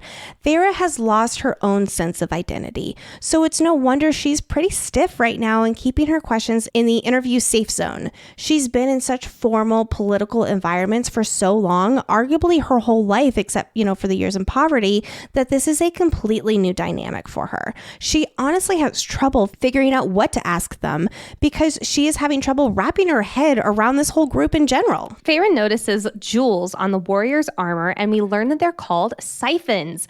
Let's get into a mini little Suriel section, Nicole's version. I have the mic. Let's go. What are siphons? Stronger Illyrians, and also typically purebred Illyrians, receive siphons to concentrate their power. What kind of powers do Illyrians have, though? It is killing power that has been bred into them to have very high advantages in battle. As Amren calls it, and Azriel nods in agreement, quote, the gift of a violent warmongering people. Small side note, after Azriel nods in confirmation of they're warmongering, they suck, Cassian shoots him a sharp look. We'll come to learn that Azriel holds a lot of contempt for the Illyrian people, honestly fair, with his upbringing and his trauma associated with it.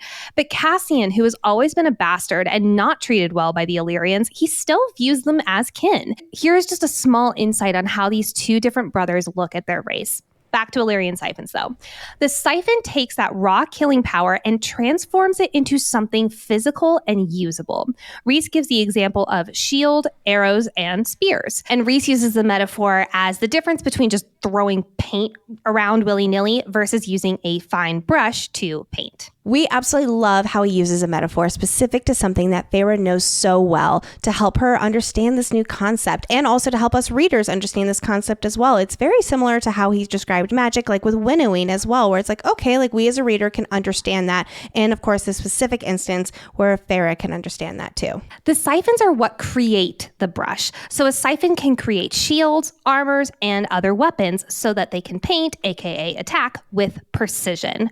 Without the siphons and their magic, it would be messy and dangerous for those both on your side or even yourself, especially when fighting in tight quarters. Normally, it's only purebred Illyrians who receive a siphon. The Illyrians are obsessed with lineage, often strictly breeding within their own race. Illyrians even have their own princes and lords, which is just so casually dropped in the middle of this conversation.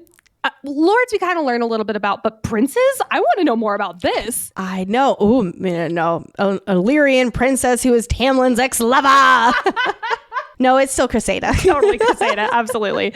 We'll get more into that when we get to the summer court. Because Azriel and Cassian are two of the best Illyrian warriors who have ever literally walked the planet, they received 7 siphons each. Normally, you receive 1 for being a good warrior. That just shows you how badass these guys are.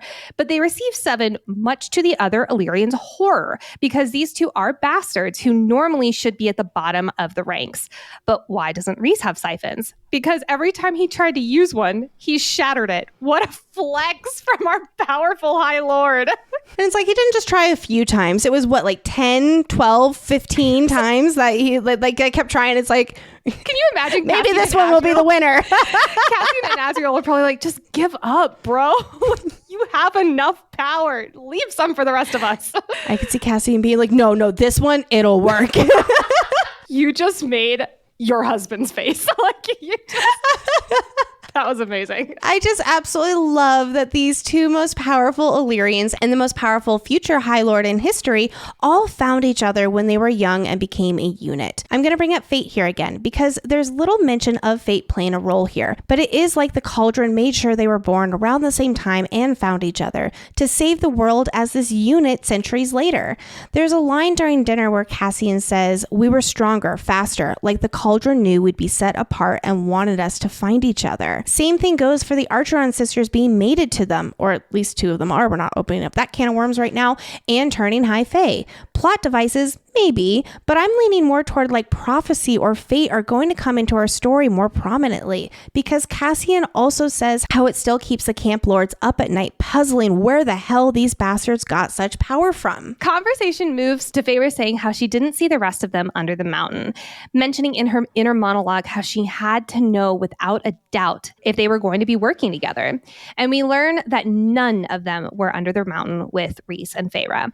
And it absolutely kills them that they were not there for a member of their family.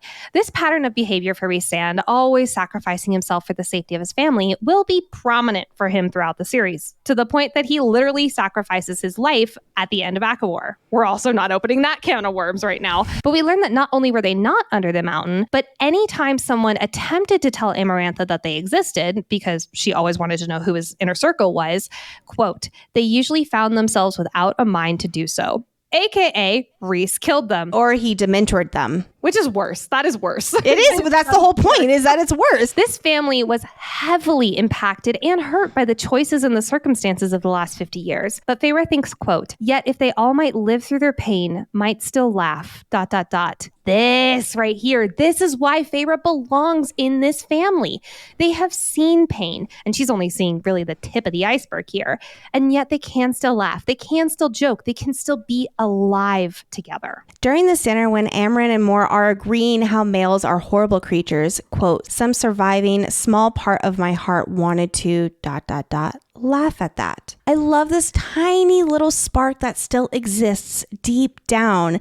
And it's like they're already going to start pulling it out of her just the tiniest bit. Again, they're helping her come back to life. While she might not be thinking it outright here, she does see herself, or at least the possibility of herself, to be happy again with these people.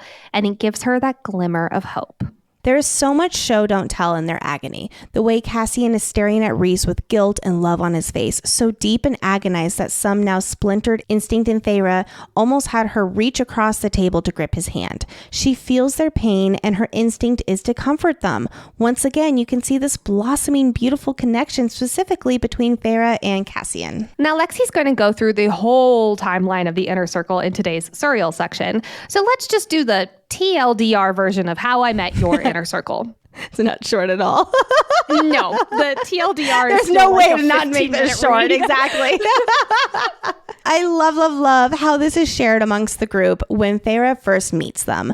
We get the general backstory, so we as readers, and of course Feyre, understand how this inner circle came to be. But throughout the series, not just this book, but the whole series, we'll continue learning so much about each person's individual backstory and the baggage within the group as a whole. We're not overwhelmed in this first dinner conversation, but we also get enough to instantly start connecting with these characters and understanding their dynamic together. I love how it's balanced out so beautifully. Let's start with Azriel.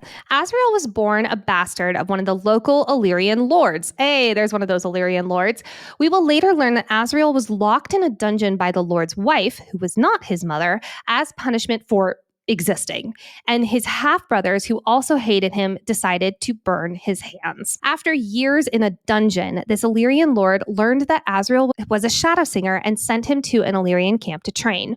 What is a shadow singer, you ask? It is an extremely rare gift that specializes in stealth and the ability to hear and feel things others can't.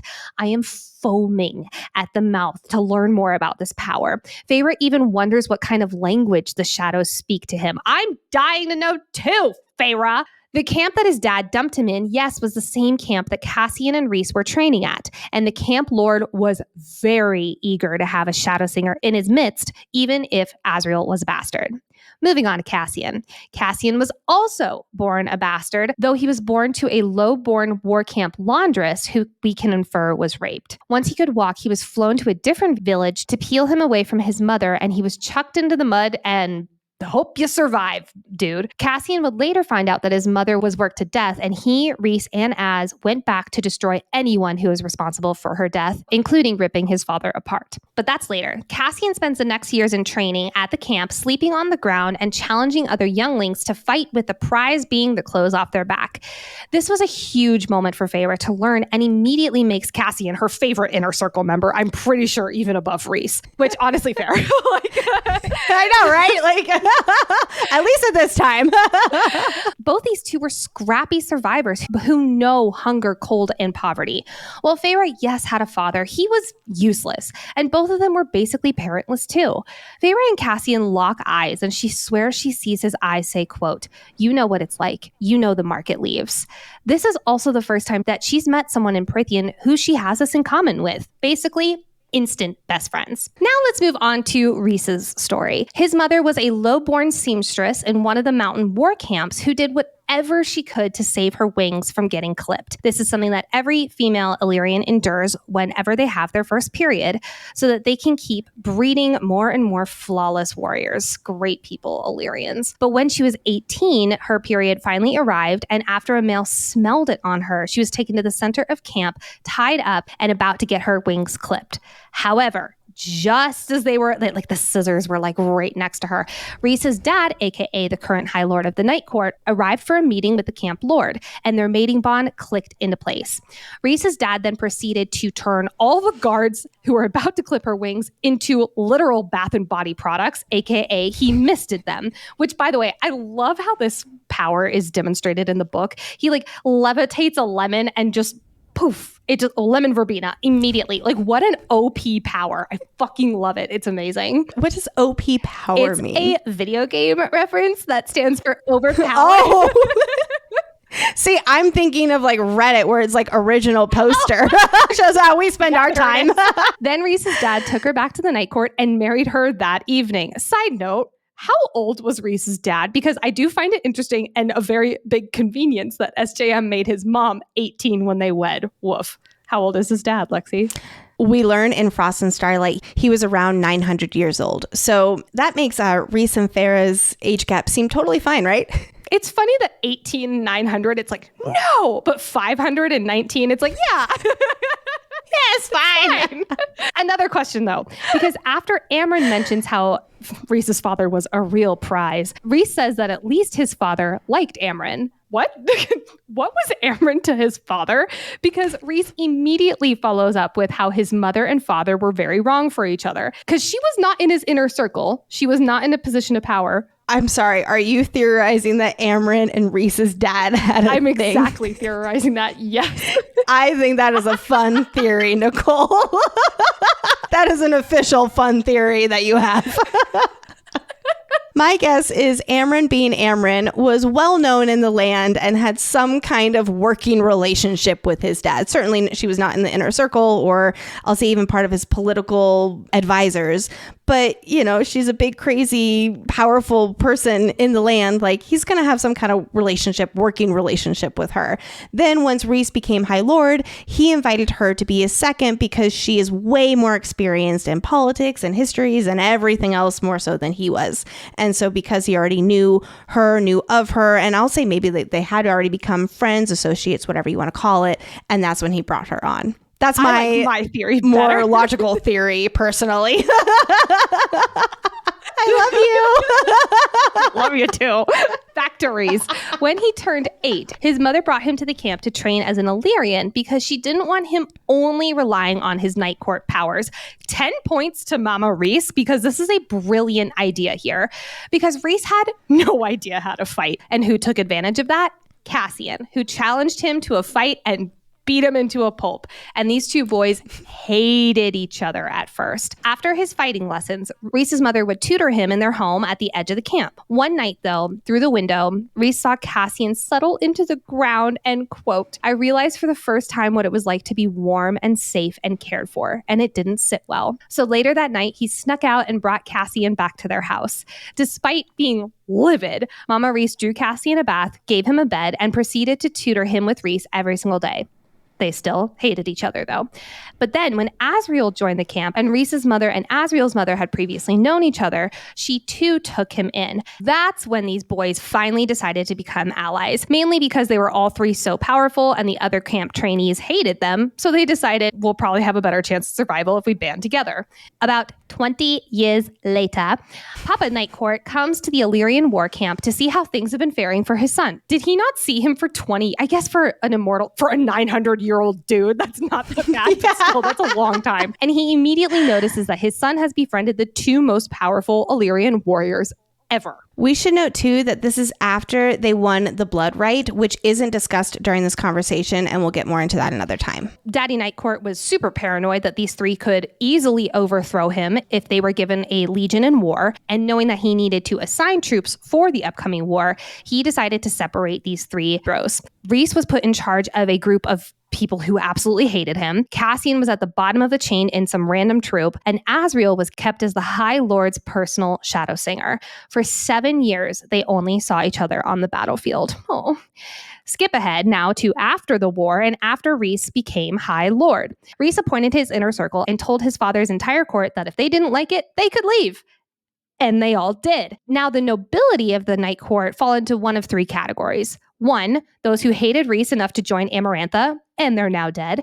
2, those who attempted to overthrow him and are now dead. And 3, those who hated him but were not stupid enough and just basically tolerate him in the Hewn City, which Rhys gifted them for not being idiots. This story download ends, I told you it was long, with Feyre asking what court this is, looking at the inner circle. Unlike the court of nightmares, the one sitting at this table is the court of dreams. Ah, chills! And also, hello, dedication of this book. I remember reading this part for the first time, and here is where I knew that this book was about to take me to the 5th dimension. You cannot not have an out-of-body experience reading a line like that. It's just brilliant. But enough about them. What is Feyre's story?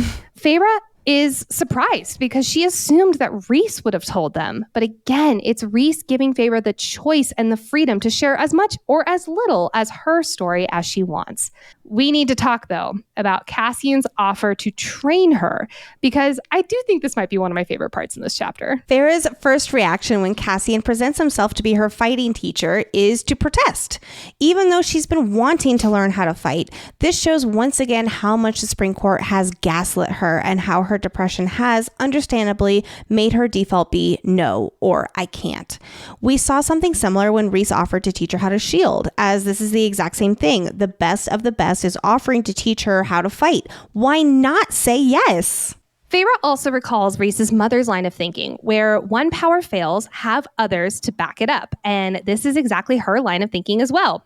They say you end up with people like your parents. But then Feyre thinks the words never again about being weak. SJM often uses these two words in very pivotal moments for our female main characters. Sticking just to the ACOTAR world, though, with one of my favorite quotes in Silver Flames. Quote, "Never again would she be weak. Never again would she be at someone's mercy. Never again would she fail. Never again, never again, never again." I love these two words and how free. I just got chills and I'm the one speaking. I'm like starting to tear up. Oh my gosh. I can't wait to cover that part. This is just showing how freaking powerful these two words can be. But Feyre is still brainwashed from her time in the Spring Court, because even though she's thinking about how she wants to do these things so that she's never weak again, she asks the group, quote, "You don't think that this sends a bad message if people see me learning how to fight using weapons?"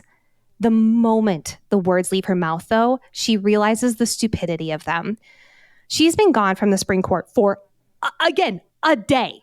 And she realizes how ridiculous these excuses were and how much she was gaslit into believing them. Last episode, we discussed the budding friendship that Feyre never knew she needed with Mor.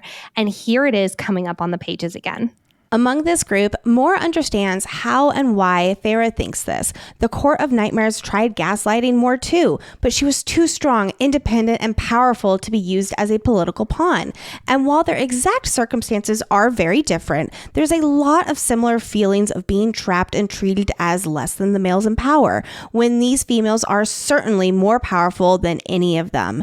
If we didn't already know how poisonous the Spring Court has been, then let Moore's words here make it clear. She is making a direct comparison between the Spring Court and the Court of Nightmares, which, isn't too surprising from knowing how evil Tamlin's father was. And despite being a better person than his father, Tamlin still rules upholding all of those traditions. So again, Tamlin, I'm not comparing Tamlin specifically to the Hewn City and those in the Hewn City, but he does have traditions that are very similar of those in the Hewn City, because he's not a dreamer like this group here. Back to this budding friendship between Fae-vorite and Moore. Fae-vorite mentions how she has nothing to offer her in return. Fae-vorite is in a very dark place, and that is absolutely guiding this line of thinking. But Fae-vorite is also someone who rarely thinks of herself as an essential part of the group, believing that if she sacrifices herself, they won't be missing much. No wonder her and Rhys are mates, Jesus Christ. Fae-vorite, seeing herself in these Inner Circle members, decides to take Rhys up on his offer and join the group of misfits. Huzzah! Huzzah! Huzzah! I love how the Inner Circle is surprised at this brief agreement between Fae-vorite and Rhys. They're like, wait, was this an interview? Not that they would have acted any differently if they did know. We've talked so much already about this fork in the road that Fae-vorite is facing and how she's slowly starting to say yes and step forward into this path of unknown. And while the road ahead is still very much unknown and scary, there's a sense of security she hasn't felt in a very, very long time. She might not know exactly how she's going to work for Rhys, but she is now, well, at least sort of kind of agreed to begin training and learning how to fight. Yay for expanding her skills and having something to work on when she wakes up every day. She might not know this group well at all, but she recognizes that they're going to support her, not coddle her, which is a big difference. She can relate to them and, dare I say it, see herself trusting them in this oncoming war with Hybern.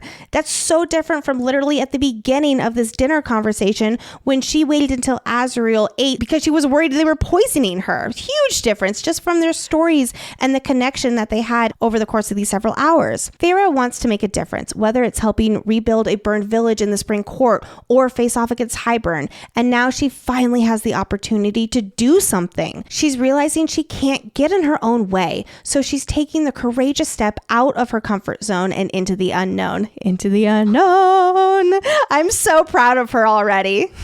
Rhys is not done yet, though.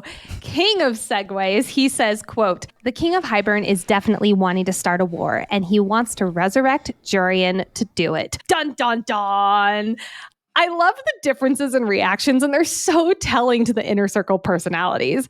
Cassian cusses, which vibe. Azrael is observant, go figure. Moore says, quote, "Why would the king want to resurrect Jurian? He was so odious. All he liked to do was talk about himself." I want to point out, because when we were growing up, there was a song that it was such a joke in our family, and our dad would blast it in the car, and it's like, "I want to talk about me. I want to talk about me. I want to talk about I want to talk about number one. Oh, mommy, my, what I think, what I like, what I know, what I want, what I see." How am I singing so much in this episode? I think this is the most you've ever sang ever, and I'm so happy for you right now. Wow. I just picture Jurian as a complete and total douchebag fuckboy who only likes to talk about his own achievements. We all have been there. We all have probably dated one. Multiple, some of us.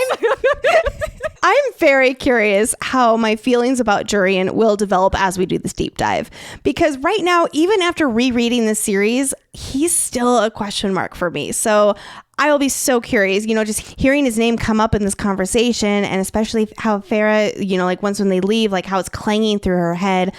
I'm going to be very curious to see how I personally feel about him, as well as all of our listeners and you too, Nicole. As I'm rereading ACOWAR again, because I read that book and I'm like, did I read this book ever? And I'm on probably my 7th reread of it. And I'm still like, what's happening? I'm confused about Jurian because he feels like a very 2D character. And I'm excited for this deep dive because I really hope he becomes more 3-dimensional. Because like stuff like this here, like I want to talk about me, Jurian. I want this guy. I want this douchebag fuckboy Jurian versus the Jurian who is like, psych, I'm the spy. Like who just kind of, we don't really know what his motives are ever. And so I'm curious if coming ACOTAR books are going to expand on that more. I'm sure they will. I'll be honest, out of all the things that I want to see in the next ACOTAR book, Jurian is not near the top of that list. I'm curious if that's going to change though after the deep dive, especially with ACOTAR 5. Amren, however, goes completely still, which I'm curious as to what you think is going through her head in this moment. She just heard that Jurian is going to get resurrected. I'm kind of wondering if she's just realizing how big of a history-making event is about to take place. She's been around the block for thousands and thousands of years and has seen some crazy stuff. You know she recognizes when shit's about to hit the fan. And I think that she's having one of those moments right now where she just goes still, where it's like, all right, buckle up, everybody. I think you're right on it. Absolutely. Well, and especially she is Maid. She's sitting at the table with someone else Maid. She was just saying about how the Cauldron is bringing us all together. She's going to talk a lot about fates and a lot about this. And I think that this is another moment where she's like, fate is really doing some fucked up shit right now. Like, I'm going to be really curious what goes down. Speaking of, Amren tells Rhys that he needs to go talk to the Bone Carver. And Rhys is like, great. You know who I'm going to take? Feyre. In the first few reads, I was like, why the fuck are you taking Feyre, who is the youngest and the least trained of all of them? Why is she the one who goes? But on this deep dive, I finally read the book, apparently, and this is why. The Bone Carver will not talk to Rhys. He will definitely not talk to Azriel. And Amren refuses to go back to the prison because of her time in there. Plus, Cassian and Moore have nothing to offer him. What a dig. But someone who was mortal, then made immortal, the Bone Carver would absolutely salivate to talk to Feyre and glean info from her. Feyre's like, yeah, sure, I've already faced bad stuff. She's simultaneously ready to take action and out of fucks to give. It's quite the balance there. The Inner Circle understands that the Bone Carver will only talk to Feyre, so they're willing to compromise on who goes because they recognize she is actually the best one among them to get the necessary info from him. But don't worry, because when it comes to your health, you don't need to make any such compromise or have to come back from the dead to get the answers you need. This is your health after all. Enter ZocDoc, the place where you can find and book tens of thousands of top-tier doctors, all with verified patient reviews. So don't settle, go for the best and find the right doctor for you. With ZocDoc, you've got more options than you know. ZocDoc is a free app and website where you can search and compare highly rated in-network doctors near you and instantly book appointments with them online. Once you find the doc you want, you can book with them immediately. No more waiting awkwardly on hold with the receptionist listening to the song over and over again that's stuck in your head for days. And these docs all have verified reviews from actual real patients. We're talking about booking appointments with tens of thousands of top-rated, patient-reviewed, credible doctors and specialists. And the best part is, the typical wait time to see a doctor booked on ZocDoc is only between 24 and 72 hours. That's it. You can even score same-day appointments. We at Fantasy Fangirls are proud to use ZocDoc, and you should too.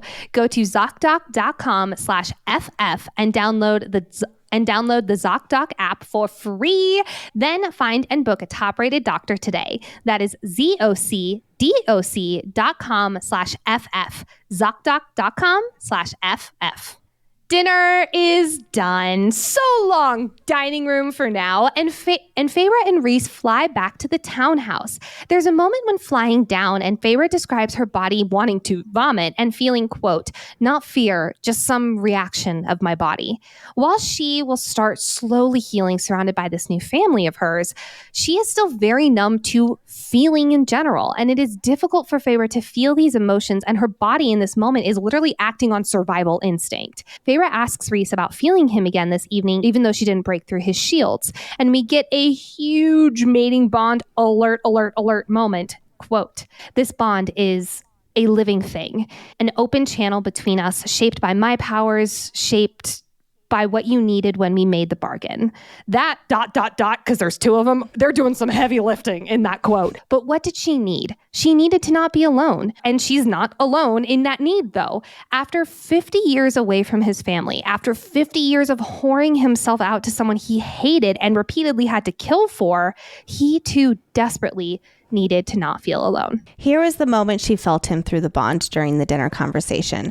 After Feyre tells Cassian she'll think about training with him, she could have sworn she felt a glimmer of pleased surprise from Rhys. He was really happy that she sort of kind of agreed to train with his best friend and start learning how to fight like an Illyrian and gain back some of her control and confidence, just like Rhys helped her with in reading and shielding. This was a big moment for him, and he wanted to offer that, I guess you could call it, encouragement from the bond. But I also want to ask, did Rhys lie? Maybe not lie, but wildly leave out some important information here. Because yes, the answer is yes. He says, quote, "I'm still learning how and why we can sometimes feel things the other doesn't want known. So I don't have an explanation for what you felt tonight." Rhys? What do you mean here? He has to be thinking about the mating bond with this. Like, he has to know that that is why it's here. I understand him not wanting to tell her about the mating bond yet for many, many reasons. And also, I do wonder if the whole, like, I don't have an explanation is because this is so different from normal mating bonds with them both being Daemati. So he's like, I'm still figuring out the mating bond, but I'm not going to tell you that's what I'm figuring out. Well, so even though he's, of course, familiar with mating bonds, this is all personally new for him, too. Rhys has obviously never had a mate. This is all new territory for him experiencing the bond, too. So I think that plus the extra powerful mind-to-mind that these two have, it is him being like, yeah, I don't know.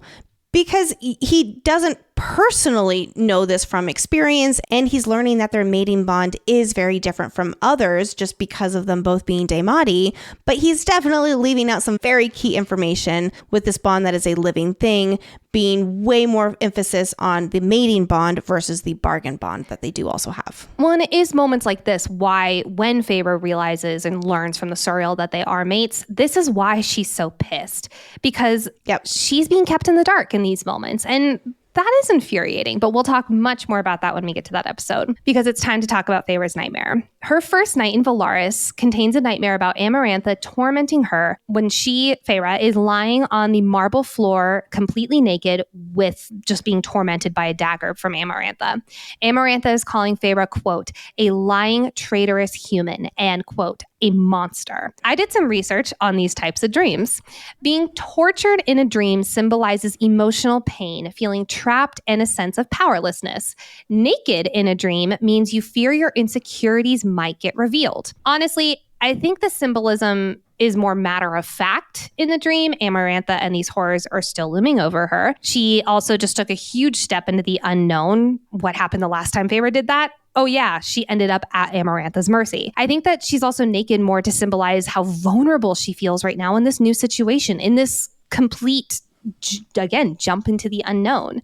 Lastly, Amarantha saying, quote, I'm going to make eternity a hell for you. This is Feyre's fear that her eternity is going to be completely overshadowed by these horrors she endured from Amarantha. Well, and it ties back to her feeling like this immortal life is a punishment for murdering those innocent fairies. But then we hear a Feyre and, quote, every inch of my body calmed at the primal dominance in it. Hello, again, another mating bond alarm hint. Can we take a moment, though, and appreciate that this man who sleeps in a completely separate room, yes, he probably felt the bond and the terror that she was having a nightmare and whatever through their mind-to-mind connection, but he woke up, threw on pants, ran to wake her up, and seemingly didn't think twice about it. Much of this first stretch will be us comparing the wild differences between Tamlin and Rhys, and here's a big one. I do have a question, though. Feyre lifts her hands to see that they are ending in shimmering embers, and her linens are completely burnt and shredded. I'm guessing that she never had these powers show up in her nightmares in the Spring Court, which does make me ask why they're showing up now. I'm guessing it's to give us readers the Feyre's powers are growing stronger, wink, wink, hint, hint. What are your thoughts? I think you're definitely right. And I'll add to that maybe her subconscious knows that it's okay for her to use her powers now. While in the spring court, she had to try to hide her powers. And here her powers are accepted. They're appreciated and she's going to be trained in them. So maybe it's like she knows she can now, I'll call it, embrace her powers. And the power within her is growing as a result and coming out during this nightmare in a way that it never has. Rhys is not done taking W's though, because as Feyre runs to vomit, he follows her in and holds her hair back, rubbing her back and telling her about his nightmares so that she won't feel so alone. I love this man so much. Brava to you, sir. This is how you do it. Gold star, W, 12,000 points to Ravenclaw. Yes, all of that. He also soothes her with, quote, imagine them winking out like candles, one by one. Every time we have a line like this, I do wonder if it's something that he has told himself to calm his own nightmares away. And not only all of that, but they briefly bond over the porcelain throne. He says he did horrible things to ensure he didn't fail his loved ones. And she responds, so did I. This is why they're meant for each other. This is why they have such a beautiful love story. They're slowly, ever so slowly, on this healing journey together because they have each other. They understand each other through the darkest times. And last win for Rhys of the evening. She fell asleep at the toilet. It's okay, Farah. It happened to me too all those months of morning sickness. And Rhys made sure she got back into bed, tucked in tightly with fresh, clean sheets. 2,000 more points to Ravenclaw. I love this man so much. Oh my God. I love these whole points to Ravenclaw. Oh my gosh. We're going to use this. Before heading out for the prison attempt number 1, Rhys is writing a letter to the summer court asking to visit for improving diplomatic relations. Rhys doesn't even have it confirmed that the book is key, and he's already scheming. I love Rhys. You mean he's a proactive High Lord who's always strategizing and thinking of solutions? What a concept! But seriously, I'm so excited for the summer court in a few episodes. But these two winnow to the base of a mountain, and it's noted how Rhys's wings are out. I love how much he has his wings out, especially in these early chapters. It's showing his comfort level with Feyre. So I guess I'm now on, I've traded Claw Watch for Wing Watch now, and I'm just going to basically summarize it like this. Wings out equals Rhys is able to be fully himself. No wings, Rhys is putting on a mask / playing his part. There's your wing watch, everybody. TLDR. So what is this prison that they're going to? It is a big old misty rock off the coast of the northwest side of the Night Court. And this prison houses the foulest and most dangerous criminals and creatures you could ever imagine.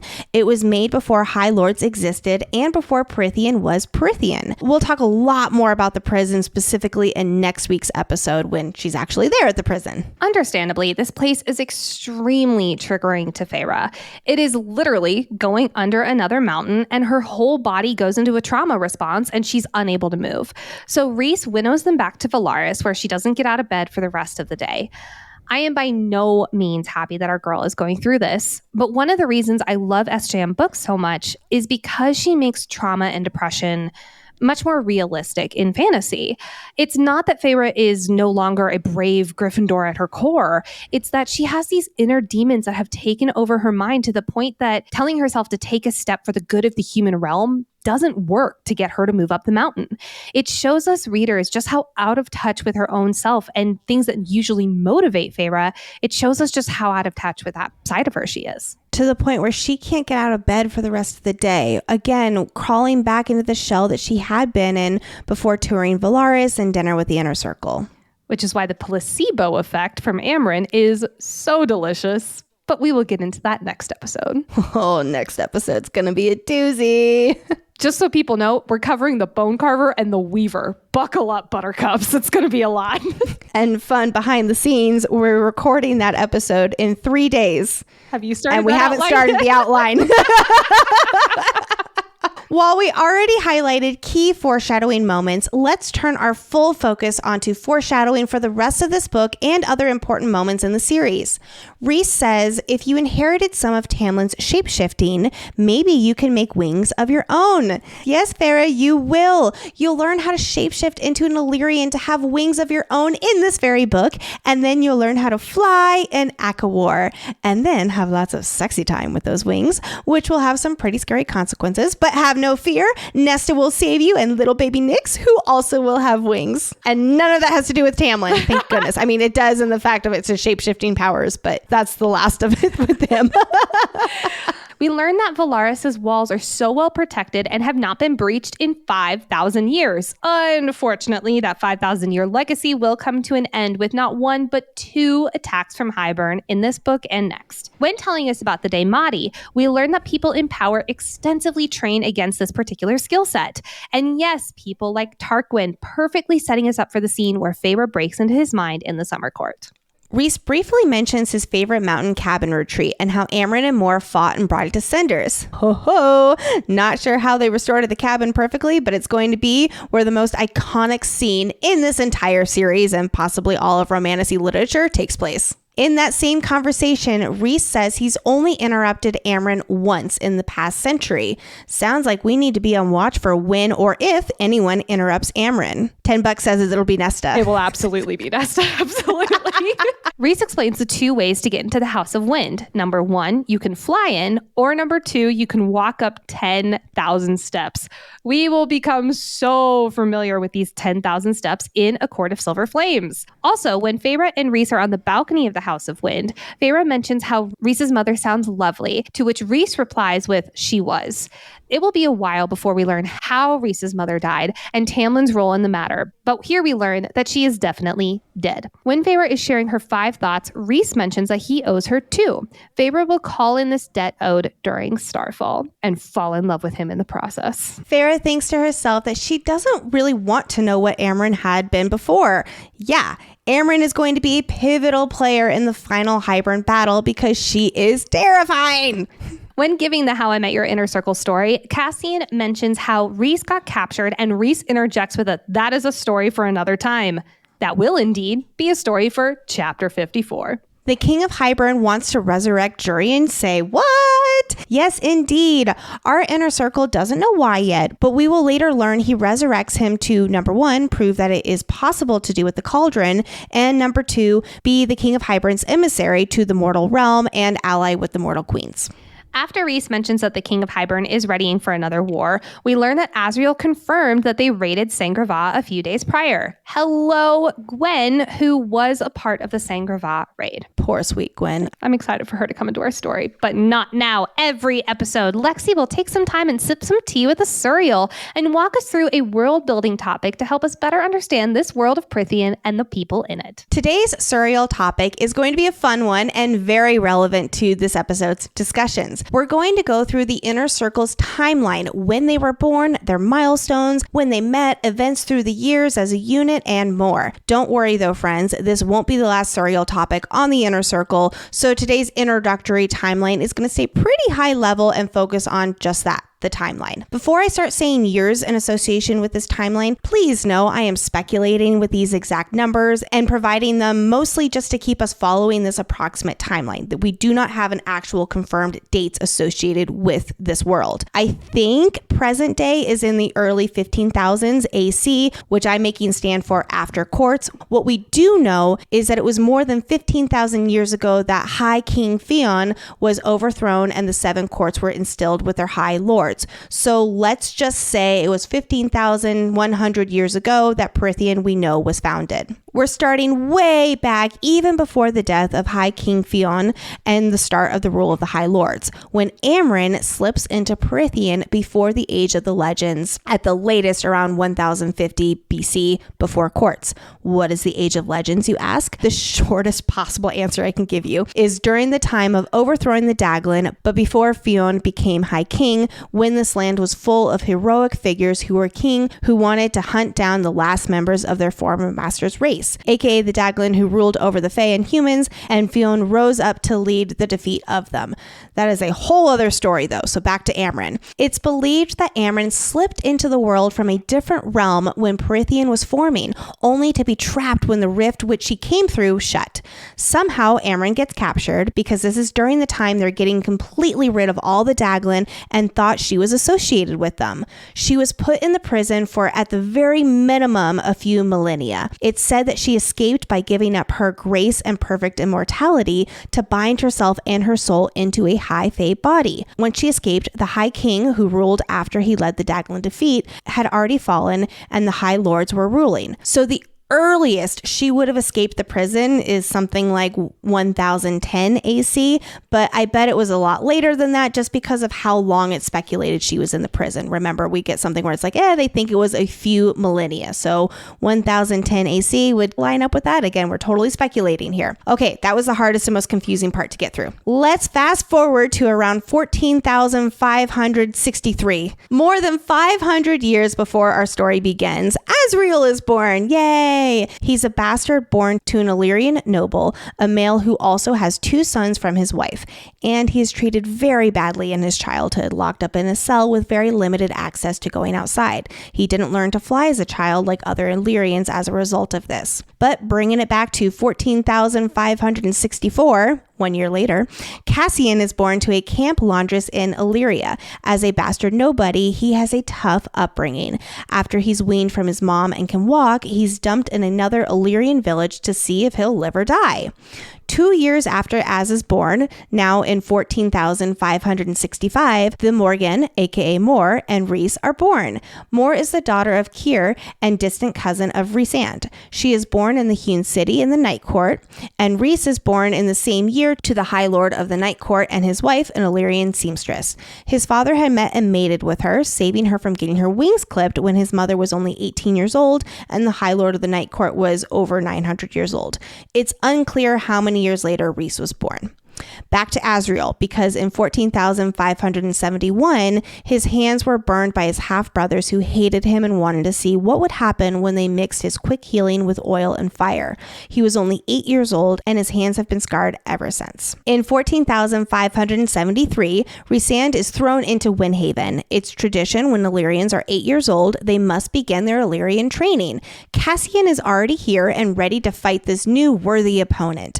Rhys and his mother end up welcoming Cassian into their home at the edge of the Illyrian camp because he was out in the cold with his scrappy little tent, my poor baby.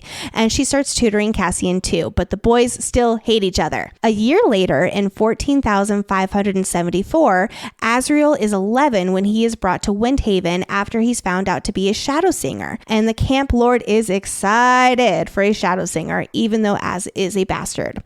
Rhys's mom takes him in too, and after a while, the 3 young bat boys form an alliance together. Over the next decade, these 3 become brothers and the most powerful and strongest Illyrian novices in training.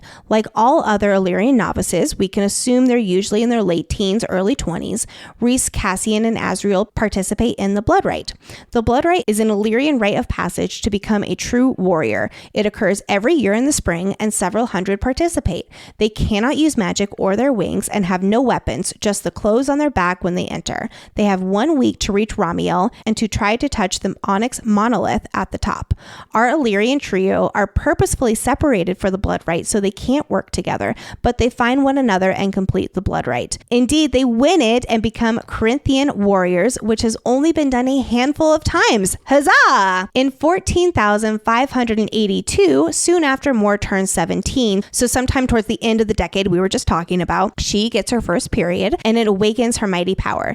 This makes her a valuable asset for her politically ambitious family, so they sell her into a marriage agreement with Eris, the eldest son of the High Lord of the Autumn Court. But when she's visiting Rhys at an Illyrian training camp, Rhys, his mom, and Az have to go to the Night Court, and Mor and Cassian have the bakety bang. She wanted her first time to be with the greatest of Illyrian warriors and to take back that little control she had for herself.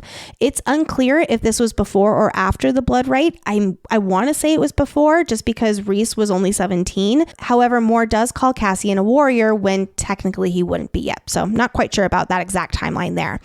Anyway, this causes a lot of drama with their bangity bang. Rhys is mad at Cassian because of the danger this puts Mor in with her family and marriage, and they fight, but Mor breaks it up by insisting this was her decision. And then, of course, Eris hears his bride was deflowered by a bastard Illyrian and breaks off the engagement. This leads Mor family, who remember rule the Court of Nightmares, to punish her and dump her in the Autumn Court with a note nailed to her belly saying she's now Eris's problem. Azriel rescues her and brings her back to Rhys. In 14,593, the war begins. It's the war for the freedom of slaves, and the Night Court fights with the mortals. Rhys's father, who doesn't like that his son is allied with the two most powerful Illyrian warriors, separates the trio. During these 7 years of war, Rhys is in charge of an Illyrian legion who hate him for being a half-breed.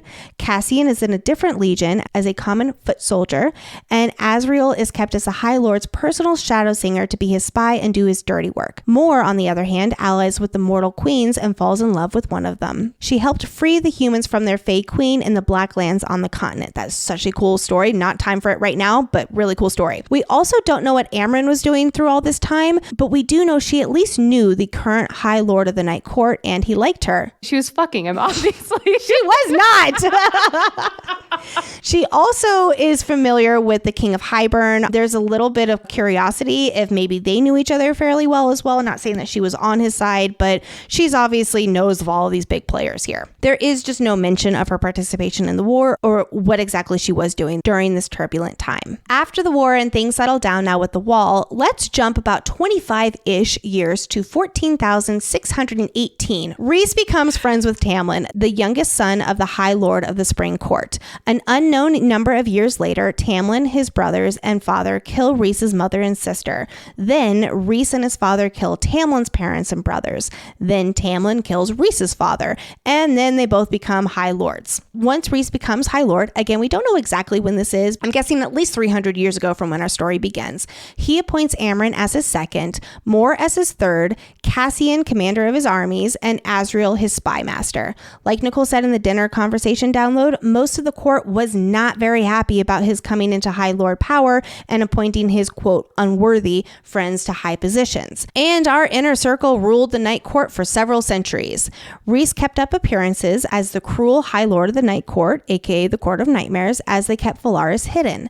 The Bat Boys have their annual snowball fight on winter solstice. They all fight and make up repeatedly. Az is head over heels in love with Mor, but everyone pretends like they don't notice, especially Mor. That's a whole other thing that we're not really getting too much into here. And let's not forget, Mor finally convinced Az to go out after 400 years of wearing him down. Toritas! And then, friends, we get to 15,050, when Amarantha holds a ball and enslaves all the High Lords of Perithian, including Rhysand. Rhys went there alone, planning to kill her with revenge for what she did to his soldiers way back when in the war, which again is a story for another day. I realize I did not touch on that here. But as he tried detangling her expert shield against his powers, he was distracted and drank the wine that stole his powers. So with the last remnants of his power, he warned his friends and protected Velaris. For the next 50 years, he is forced to do Amarantha's bidding until 15,100. Farah is under the mountain and gets to know Rhys. They make a bargain. Farah solves Amarantha's riddle and frees the Spring Court, where Tamlin then kills Amarantha and everyone is free. Rhys returns home to Velaris moments after the mating bond snaps into place with Farah, where his first words back to Mor are, "She's my mate, she's my mate." Over the next 3 months, Rhys, Cassian, and Azriel go after and kill the Illyrian bands who had sided with Amarantha. And then in January 15,101, Rhys interrupts Farah and Tamlin's wedding and calls in their bargain for the first time. And the rest you all know because we're talking about it these past few episodes. There you have it, the highest level timeline of the Inner Circle. I want everyone to take a moment and send Lexi either a message, a comment, or just good vibes, because wow. I really stressed out over that timeline because I was like, wait, I didn't include this or this or this, or how many years were they friends? And I was just, there was a lot. And I finally had to understand that we don't have all the answers and we do not have a specific timeline for a reason. Can you all tell Lexi and I don't like it when we don't have all the answers? Proud of you. I don't like guessing. That was so good. No, that was so good. Well done. Brava. Thank you. I never ever want to say the words 14,000 something ever again. I don't think you're going to get that wish. I'm sorry. Yeah, I know, right? Anyway, let's move on to our favorite moments. Rhys really is a Ravenclaw with all the townhome's bookshelves built into every wall. I just love that little nugget where it's like, oh, yep, there's that Ravenclaw in him. One of Cassian's opening lines at the door was, "You know we can hear you, prick." And then, of course, the famous, quote, "We were here first. Wait your turn, tiny ancient one." Why are we not calling Amryn tiny ancient one all the time? Don't know. I just love how he is so unfazed by Amryn's power. And Farrah is like, how? When Feyre thinks, quote, "I'd think about what happened at the spring court later. Tomorrow. Never." This is such a relatable breakup feeling. Compartmentalization, Feyre, is so relatable. I love it. In ACOTAR, we learned how precious and rare children are in this world. So there's a lot of weight to the line, "children streaked with laughter." Lucian will hear something similar when he first arrives and be completely dumbfounded. The fact that there are lots of carefree and happy children is a really, really big deal in this world, especially after what happened with Amarantha. And Feyre learned about why that's the case last book. When Rhys is pointing to the House of Wind, there are two figures with large dark wings flying toward it. Cassian and Azriel are showing up to the house hours before dinner. To be honest, they did have time to get ready, probably. They were probably training, let's be real. They probably were training, yes. The townhouse is already perfect in every sense of the word, but then there's a rooftop garden. I'm moving tomorrow. That's fine. I'll take the river house. That's fine. Feyre throws the insult at Rhys that she didn't even know he had friends. And Rhys, always taking it like a champ to be her punching bag, coldly smiles with a, "You didn't ask." I love him. I love him so much. From more, everyone wants to talk. Can't we eat, and then talk? I love Mor. I'm already enjoying Mor a lot more as a character, and we're only like 1.5 episodes into really knowing her. I'm here for it. Speaking of people I'm loving a lot more on the deep dive, right after Cassian claps Azriel on the shoulder, there's a moment, quote, "Azriel sighed, the sound of the long suffering." I am really open to getting the Azriel craze and understanding it more in this deep dive. I'm very open to it, and it's already starting to sink in. We've only known him for an episode. Here we go. Cassian says that he has no magic, quote, "not beyond a heaping pile of killing power." I feel like he's like kissing his biceps when he says this line. Hey, he's got to flex his own power when he's the least powerful in this group, okay? It's actually accurate. And last but not least, Mor says to Feyre, "Do what you love, what you need." I never thought I would be going back to a Tamlin line, but here we are. It is very reminiscent of the "never for a second feel guilty for doing what brings you joy." Friends, we are about to begin our longest Maasverse Madness section we've had to date. If you've only read ACOTAR before you leave, next episode we will be covering chapters 18 through 20, aka The Bone Carver and The Weaver. If you've read all three Crescent City books and Empire of Storm, please keep listening. But of course, before we really jump into Maasverse Madness, for those who are leaving us, please be sure to join the Patreon party. We would love to have you there. Also, do not forget to sign up for our monthly newsletter, which has all sorts of free goodies in it. Follow us on Instagram and TikTok at Fantasy Fangirls Pod. Also, do not forget to rate and review the podcast. And of course, share this episode with your fellow ACOTAR friends. Let's do this.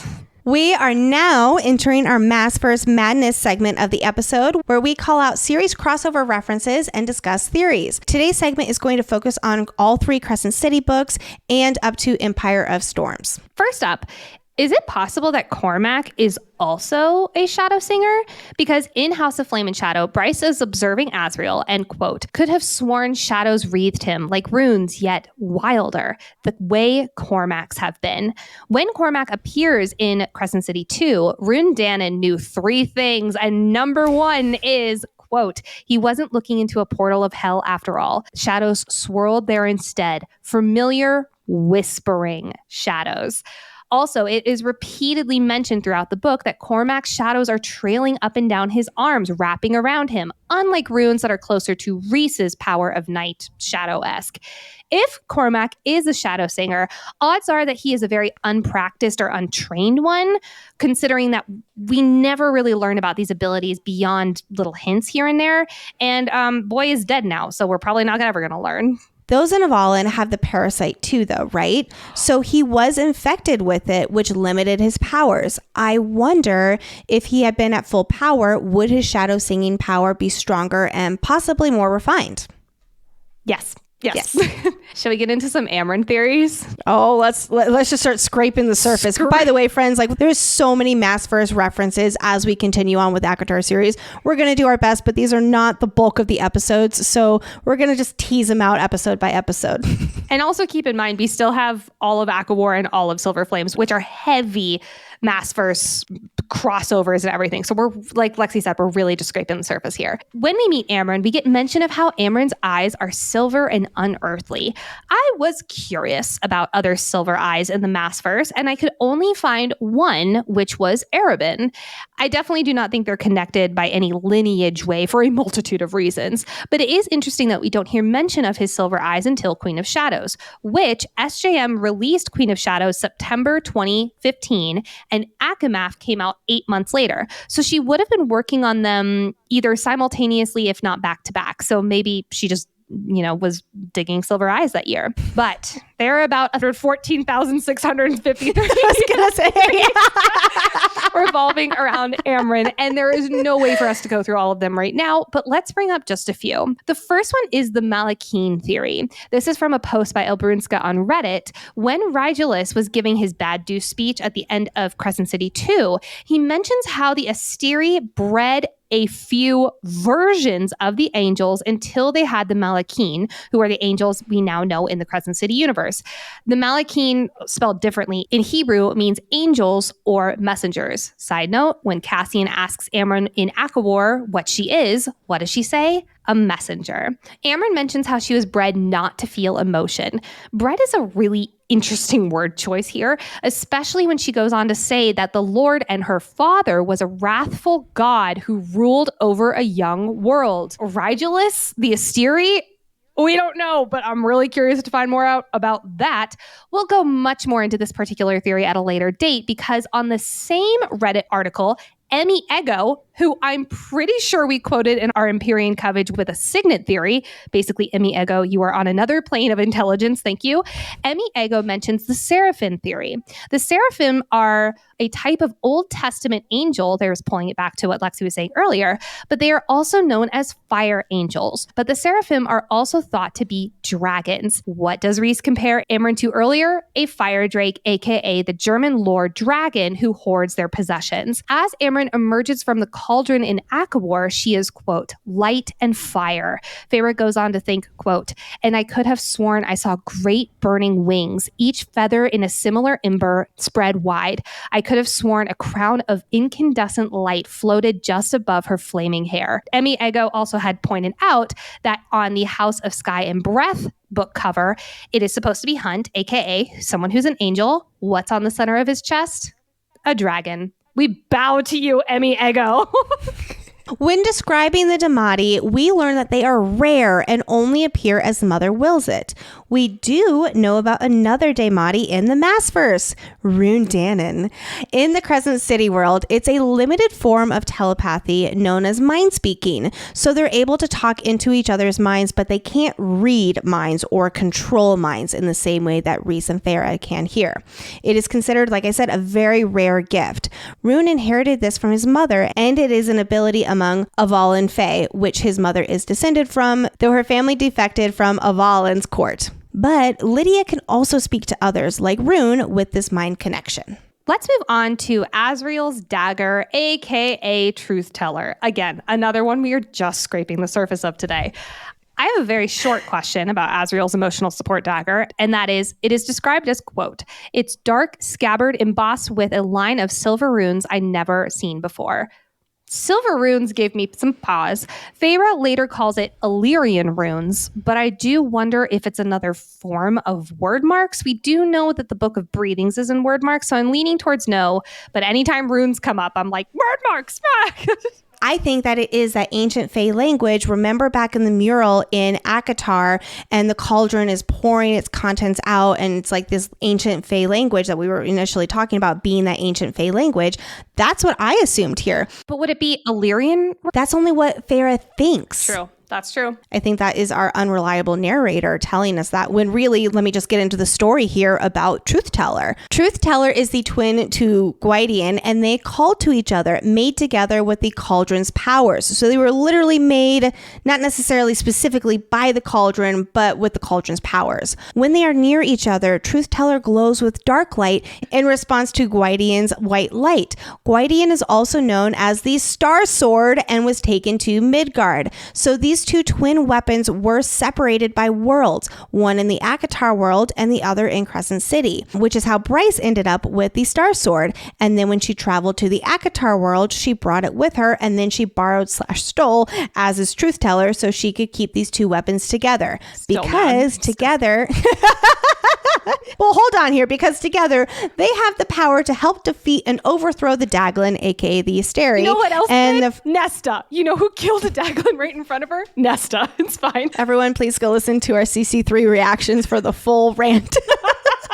This first mention of Az's emotional support dagger, which again is a joke from our CC3 review and rant, it will end up helping destroy the big bad in Crescent City 3. I just love that. Like, here we are in Mist and Fury, and we get a little nugget that is going to play a huge role in the book that came out years later.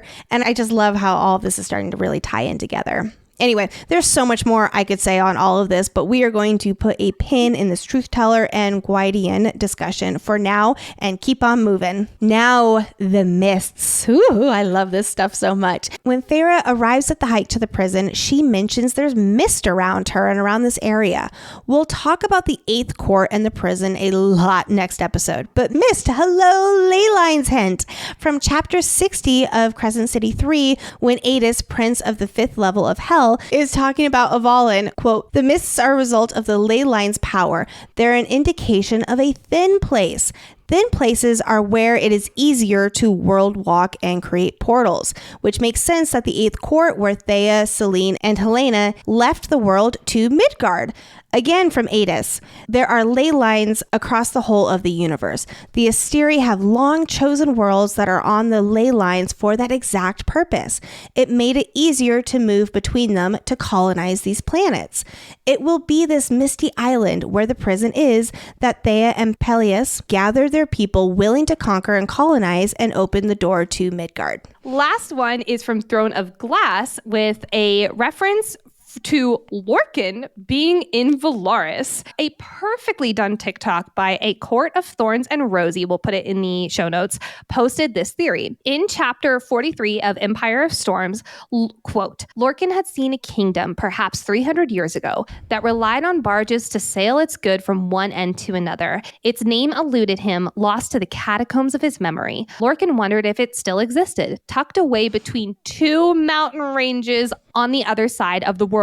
What are the mountain ranges described as in Velaris? There's 2 different mountain ranges and a river and boats that I'm assuming are barges to sail. Lorcan could not remember this name because of the magic of Velaris. Now, both ACOMAF and Empire of Storms came out in the same year, April and September of 2016. So she was working on ACOMAF, and then probably right after that was Empire of Storms. Yes, it went Queen of Shadows, ACOMAF, Empire of Storms. So it was most likely, very heavily on her mind with Velaris. And I love this idea of her, just like dropping a hint of like, I just wrote about this city. Let's put that in there. So my headcanon is yes, Lorcan was in Velaris. But he would have had to somehow world walk in that way, though, because it wasn't just on the other side of their world. It's on the other side of a world. Who was he serving? Maeve. You haven't finished the book, so... No, I have not, so I don't know what that's... Okay. I'm just going to leave it with that. Friends, that is it for episode 3 of ACOMAF, finally in Velaris. Next episode, we will be covering chapters 18 through 22, Bone Carver and the Weaver, and we're so excited. Thank you, as always, to our executive producer, Hayden, aka our sanity manager. We truly don't know what we'd do without you. Be sure to join the Patreon party at patreon.com/fantasyfangirls. You're also welcome to sign up for our newsletter. We send that out at the end of every single month with lots of fun goodies. And hey, if that's not enough content or you're already not following us, because come on, you got to follow us on social media. Follow us at Fantasy Fangirls Pod on both TikTok and Instagram. Also, please do not forget to rate and review the podcast. It takes 2 seconds to hit that 5-star button on whatever podcasting platform you are listening on. Or if you're watching us on YouTube, hit the like and subscribe button so you never miss an episode, especially when we drop bonus episodes randomly. And last but not least, friends, share this with your fellow ACOTAR peeps. If you and your friends also got chills when Reese's smile widened into a grin and they winnowed to Velaris, then share this with them, because I bet you anything they would love 2 people talking about this for 3 hours. Thank you all so much. We will talk to you next week. Bye-bye. Bye. I didn't finish my words. My These. Off to a good start. Blah, blah, blah. What is happening? Blah. Pain tame. How do I say his word? His name. My emotional support apple juice. My emotional support smoothie. What a goat. That was terrible. I feel like that was terrible. What a goat. Jeez. You want to redo that? No. Keep going. Cheek, that is not. What did I write there? I think it's heart. Hole in her heart. Yes.